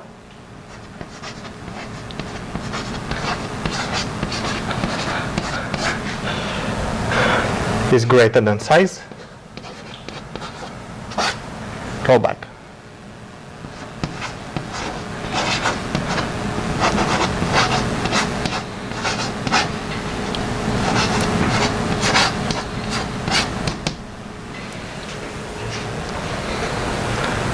So this is the first half, and the second half is pretty much the same. We just iterate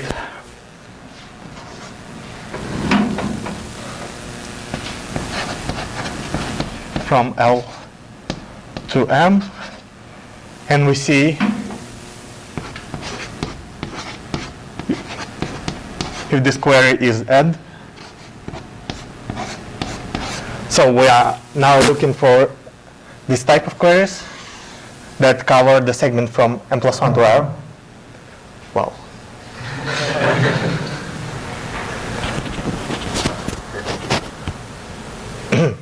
okay. And something. Basically the same. So after that we call from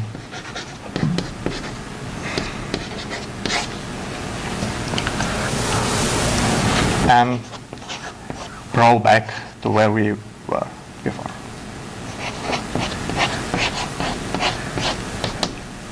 So here's the whole algorithm for this.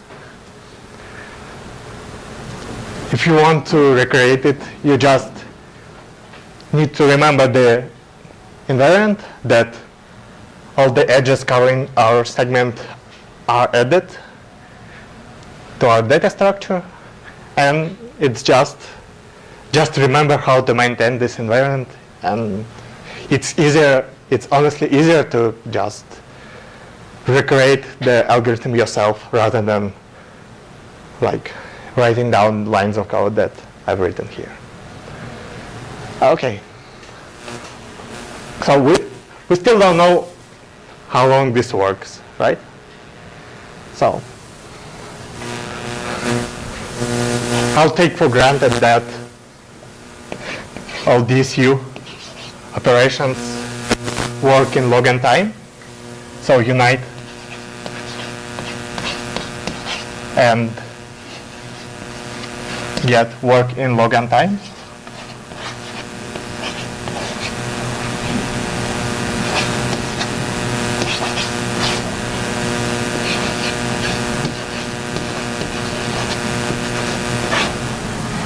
And how would you analyze the rollback? Well, let's say not just rollback, but this while condition rollback. How would you analyze this one, this procedure? How, like? Yes. Yes, it is correct. So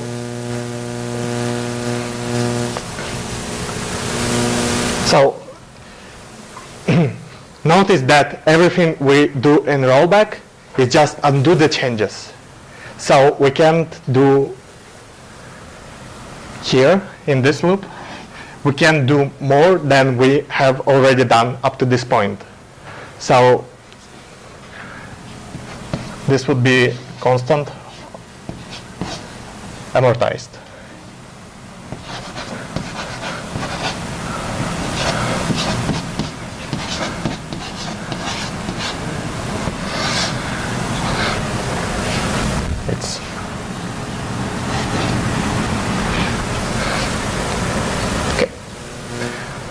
So this our new data structure still works fast, and as usual, divide and conquer algorithms work in.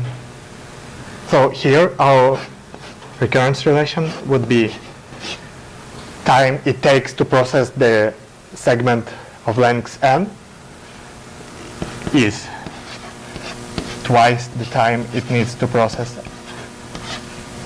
segment of length n over 2 plus some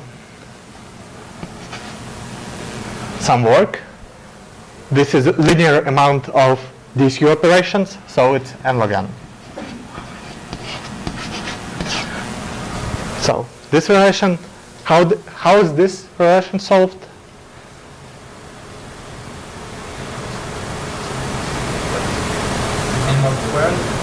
Yes. Okay, since everyone giving me puzzled looks, do you know how this one is solved?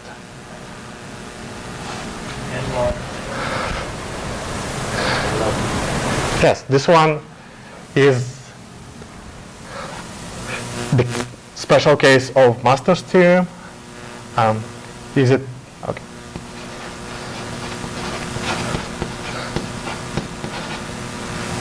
I'm actually not sure if this is like the name or is this.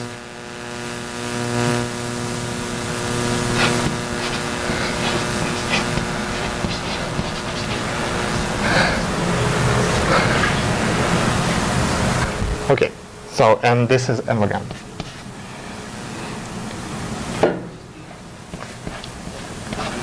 The n is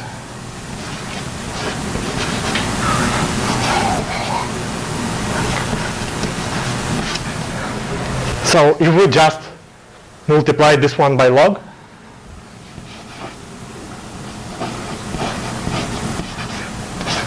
then just all the runtime, we can just multiply all the runtime by log n. So it becomes m log n and n log n. And here the length of our segment is actually the number of queries. So the total runtime of this algorithm would be something like number of queries log squared n.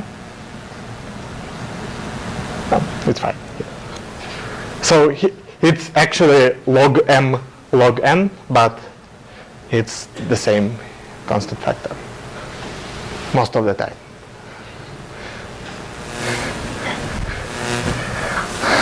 Okay, so now we have this algorithm. Let me just remind you the problem we had yesterday and how it's solved using this algorithm. So remember we had an undirected graph.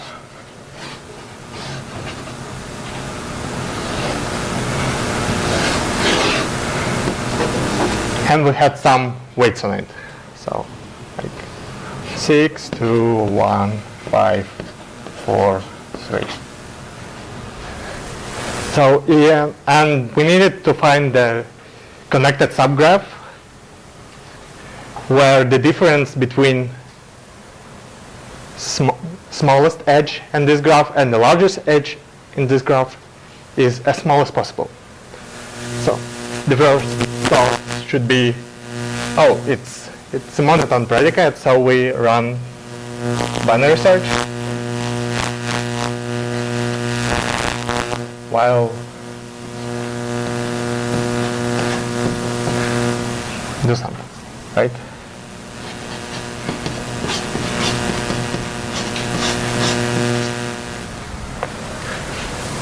So now we want to check if the answer is greater or equal to m. Less or equal to m. Yes. So before we sorted all the edges in our graph. So the weight of h is increasing here. And let's run some kind of two-pointer technique. So let's fix the first edge and add edges while we can. So say the first weight was x, and then we add edges until we reach x plus m, I guess, plus 1. So we add edges to this point, check if the graph is connected, then we remove this edge, and we move on to the next one, add edges where we can, and so on. As you can probably notice already, that it's just creating the sequence of queries to our dynamic connectivity algorithm. So first we have some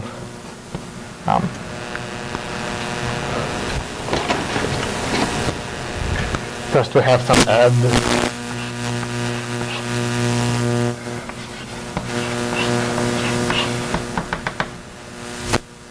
Some amount of adds. Then we check the number of connected components. Then we remove the first edge. And we just repeat this whole thing. So this looks like an input for a dynamic connectivity problem. So first we want to pass this array and create this kind of list of queries. Then we solve it using dynamic connectivity problem. So the total runtime here would be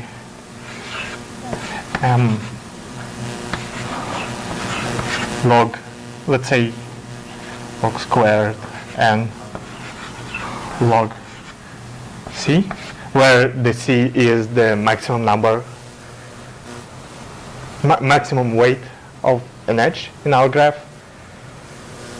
And this was about 10 to the 4th. I wouldn't say that this is comfortable to fit in time limit, but in the on-site competition we did, and many other teams did too.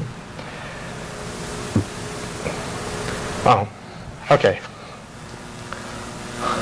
So it's good to know that there are also square root decomposition algorithm for this problem. So you can solve this in something about this. Is it the right? Maybe there is some kind of log here. I don't actually know, but the idea should be about the same as most square root decompositions. So we just have our list of edges. We divide them into blocks of size approximately square root of m, and just we process all blocks at once and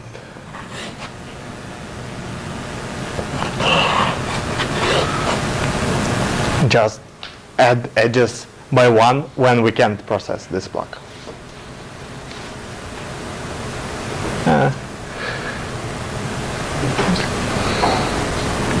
Okay, so that's it for yesterday's problem and for dynamic connectivity. Do you have any questions, or do you have some more time for your questions?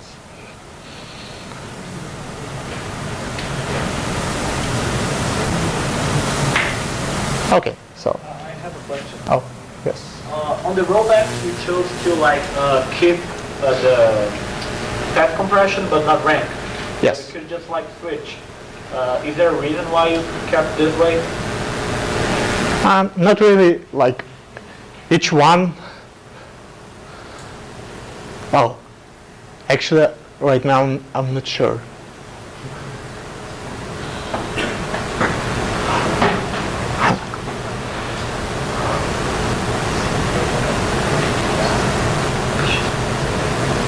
Like this should still work, but it's not obvious how to prove it, right? So, okay.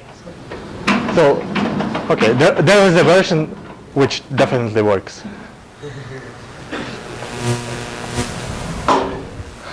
So, here, yes, as you mentioned, that you can either remove path compression or ranking. You can actually don't remove anything, but this, as I've heard, it doesn't improve the asymptotic runtime. So this it will be still log n because of, well, because some amortized complexity is ruined because of rollbacks. Okay, so we still keep ranks and we don't compress paths. There is like another version of this. So we don't compress paths.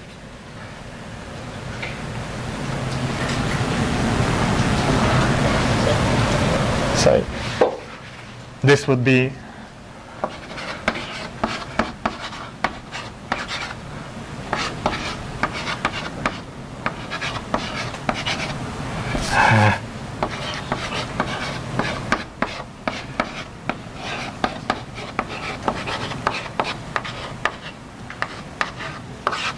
so this would be just go up this tree and return the root. But here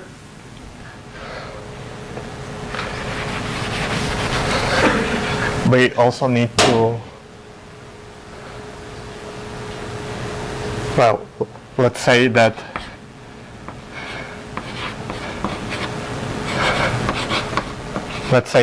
rank of u is greater than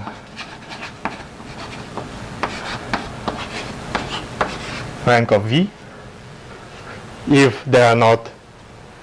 If rank of v is greater than rank of u, then swap them. If they are equal, then increase it by 1. And just say that of v will be.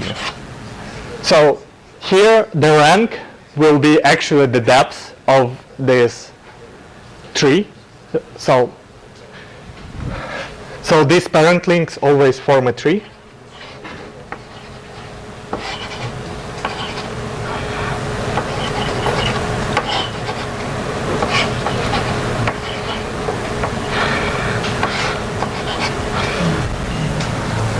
Wow, this is terrible.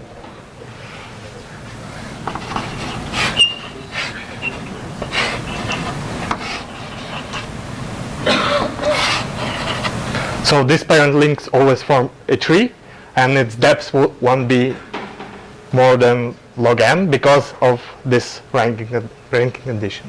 So this is definitely log n, not amortized, and this would be log n because of gets and the constant time. Okay, so we basically removed all the amortization from the BSU, and that's like after that it becomes obvious that this construction works. Oh, okay.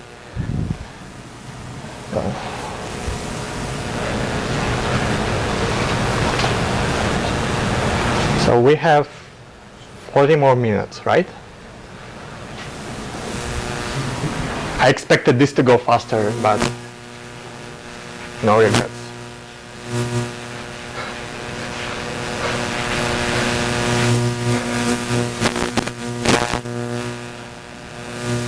Okay. Is there anybody who can code the heavy light decomposition right now?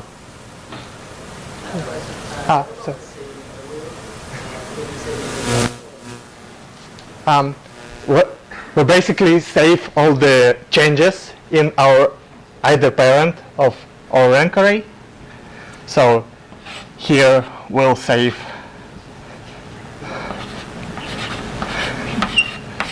that parent of V was V. And if we change the rank here, sometimes we just increase rank by 1. Here, if we change it, we also save the rank. So this one is a bit tricky to code because we need to store like different events, and rank of U was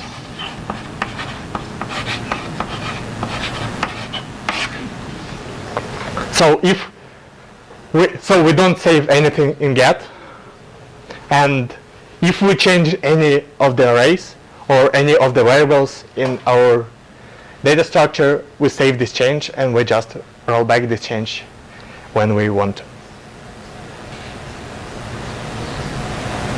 Okay. So, are there any questions? Any more questions? No.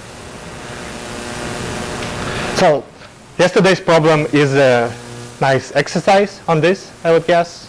But if you want to try to find problems on this, or I can find them for you, I guess.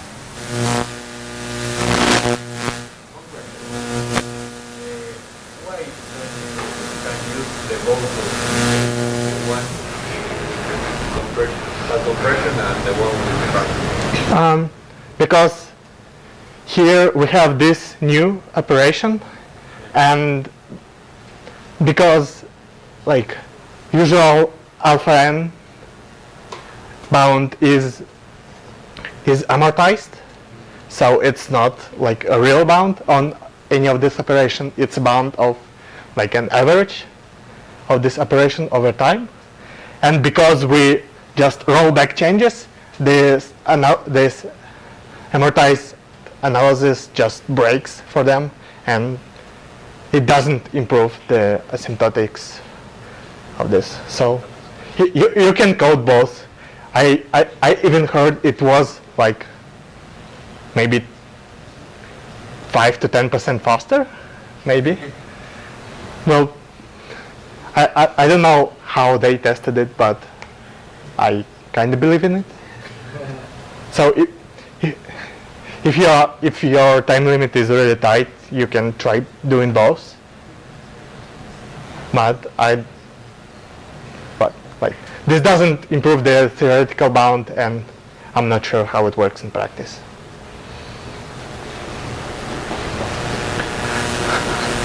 Okay. So 40 minutes. So about heavy decomposition. So there is a really common type of tasks where you have some rooted tree, or it's not rooted, and you make it rooted afterwards.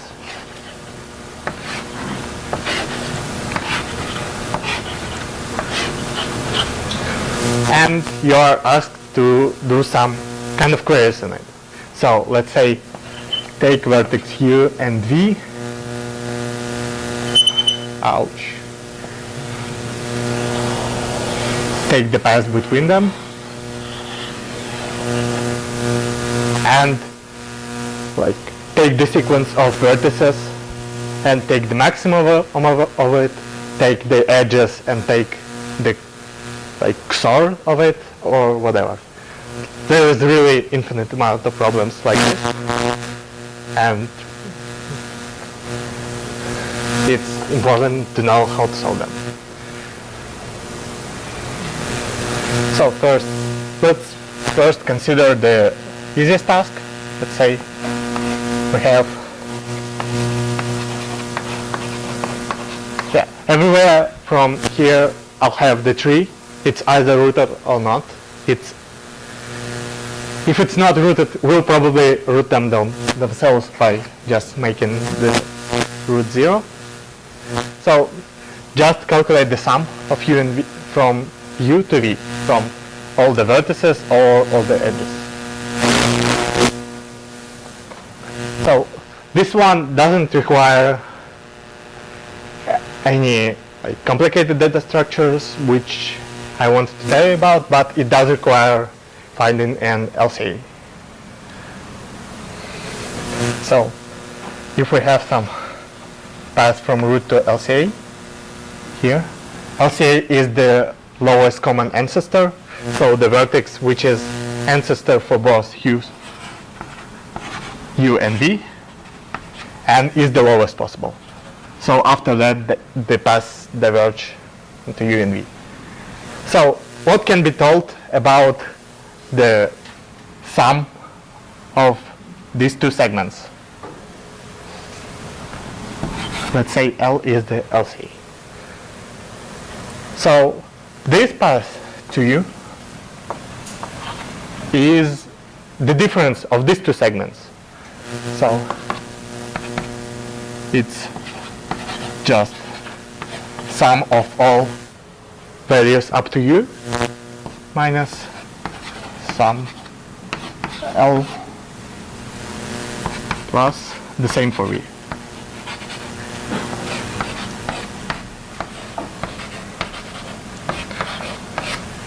If we count the vertices, that should be like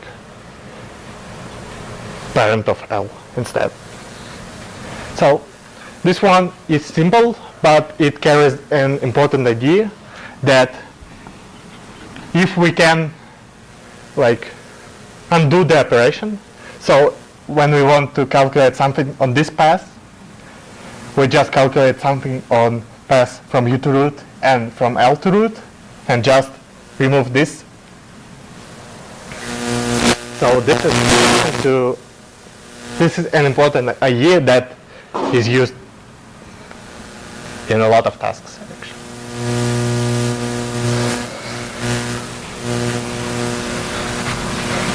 Okay. So the second problem is,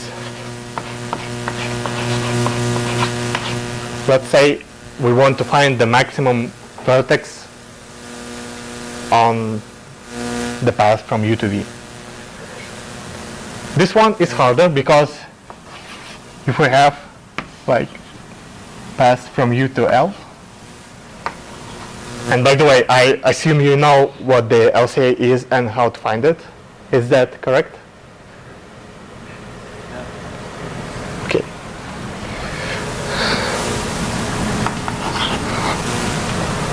So we have path from u to root and from L to root, but we can't know what is the maximum here using only those two values. So here comes the trick known as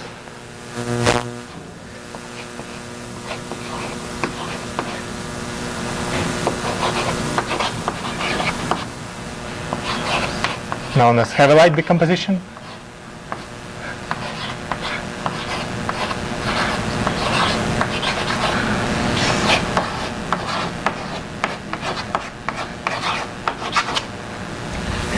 And it's basically,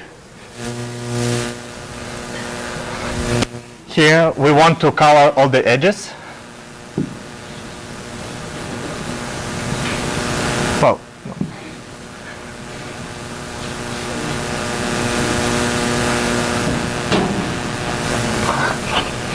We want not to color all the edges, but we want to split all the vertices of our tree into paths.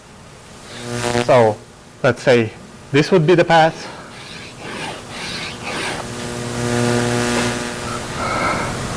This would be the path. And this would be the path. And like two paths of length 1. So how do we do it? So, well, let's denote the SU is the U is the number of vertices in U subtree. So, and if we have edge UV, say it's U and it's V, we'll call it heavy, say UV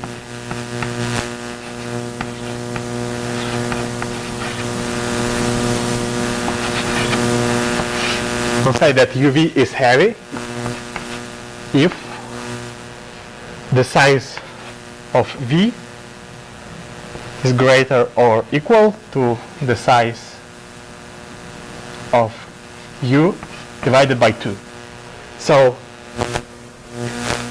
the edge is heavy if the size of child is at least half of size of parent. So most of these of U's children lie in this subtree.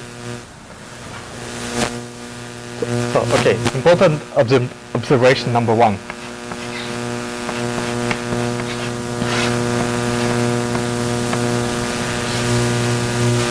Suppose we go U to the parent of U and so on to the root. Let's call it root, not 0. So if we go from U to root, then we'll visit out, yes, and if it's not heavy, it's light.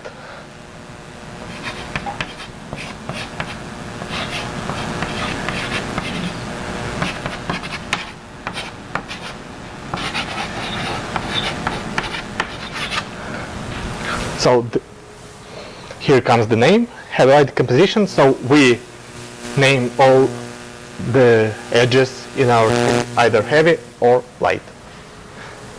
So back to the observation, if we go from U to root for the edges to parent,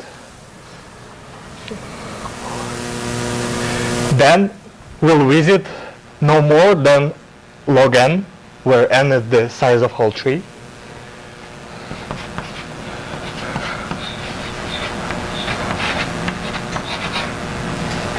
Light edges.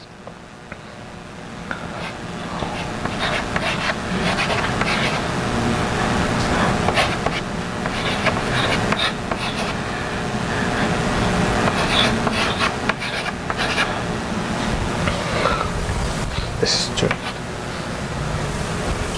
And why is that? Because let's say U, parent of U, is light.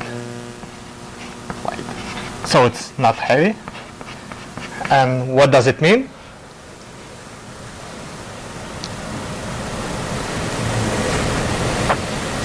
That it's less than half of the tree there.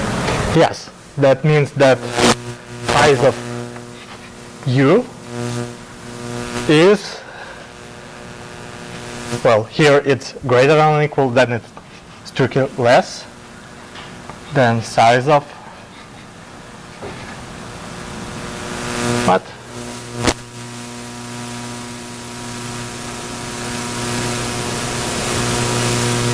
I messed up. Let's just let's everywhere where we write an edge, let's say the first one is a parent and then the second one is child. So say PU here is the light edge. If it's less than half. Like, in other words, that means that the size of parent is greater than twice the size of U. So each time we go through the light edge, our size of our subtree increases by at least 2 times. So it can increase more than log n times. It's there. So this is really useful bound. This is what lies in the bytes of this analytic composition. And okay, so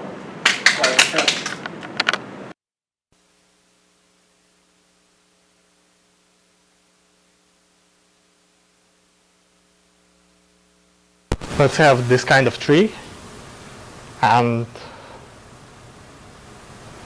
say, well, this edge will be heavy, this edge will be heavy, this edge will be heavy, and no other edges are heavy. So, okay. Let's say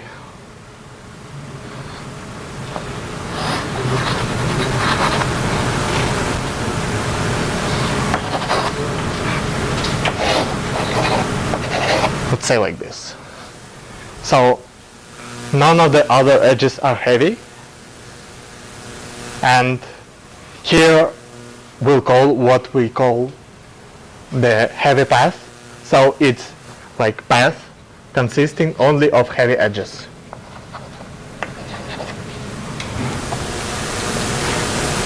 So here we have two heavy paths. Well, actually, like every vertex lies on a heavy path. There is just this one is length 1, as are these two. So what can we do with this heavy path? Actually, it now helps us solve the max problem. So let's recall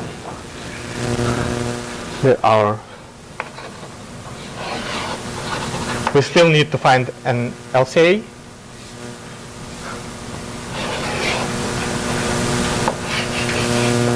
However, we can do this with heavy light decomposition. So we have root LCA UV, and our goal is to split the path from U to V. So the path from U to V will now be split into no more than, say, 2 log n of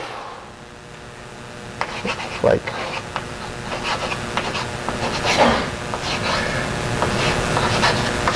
of chunks of heavy paths, not necessarily the whole path, but like maybe some prefix or suffix or the subsegment.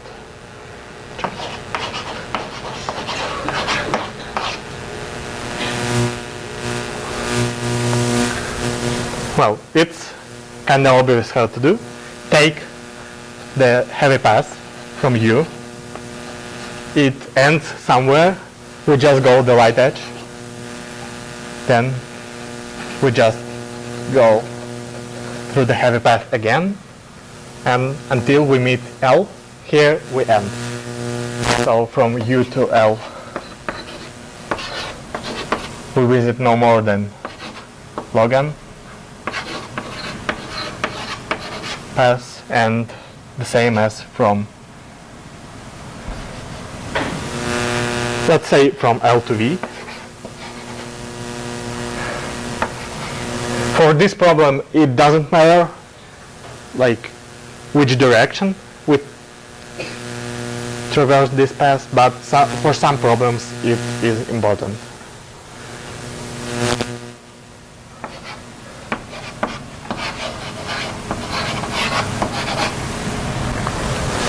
So great. So we have no more than log n chunks here, no more than log n chunks here, and after that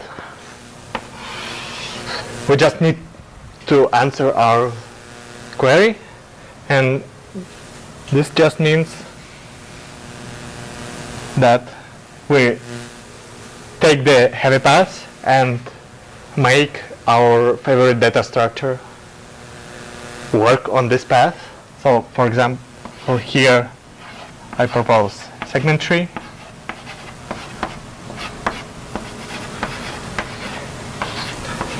So for each heavy path, make a segment tree.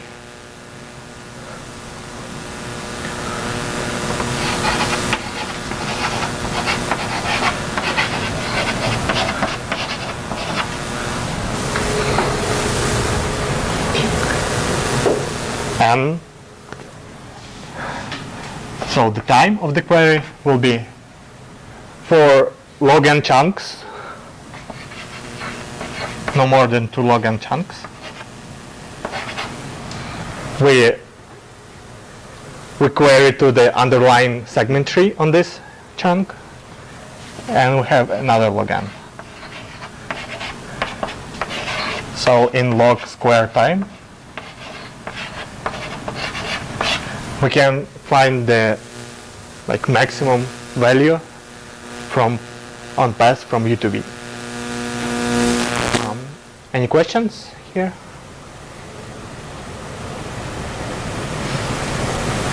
Okay. So this can, of course, so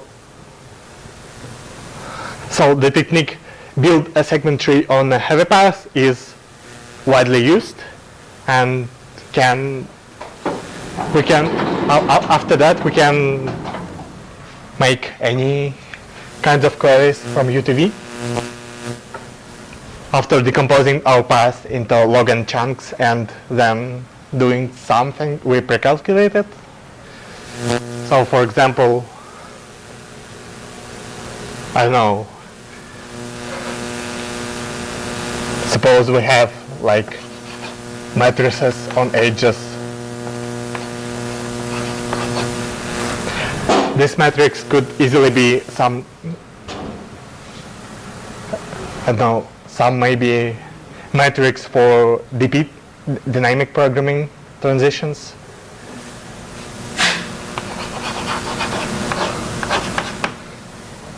And if we want to traverse the path from U to V, we'd like to multiply all the matrices on these edges. So this is easily done with heavy light decomposition.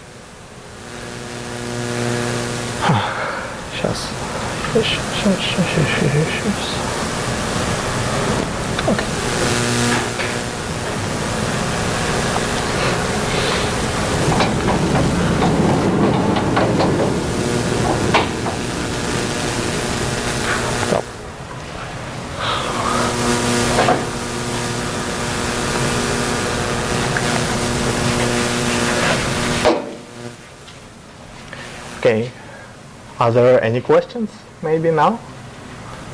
Okay.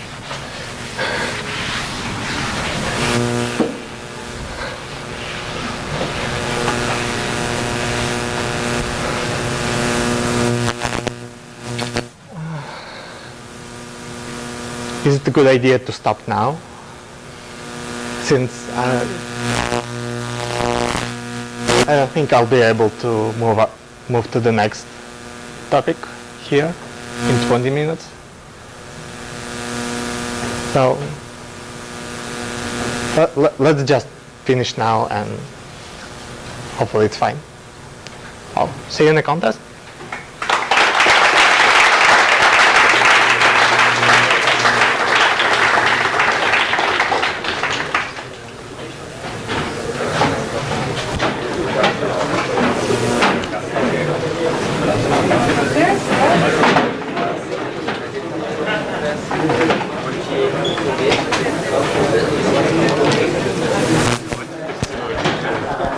Работает. Что-то ты рассказал холодный. Dynamic connectivity.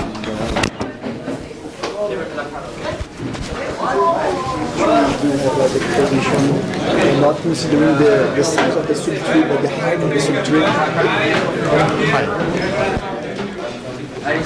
I think this could be a problem because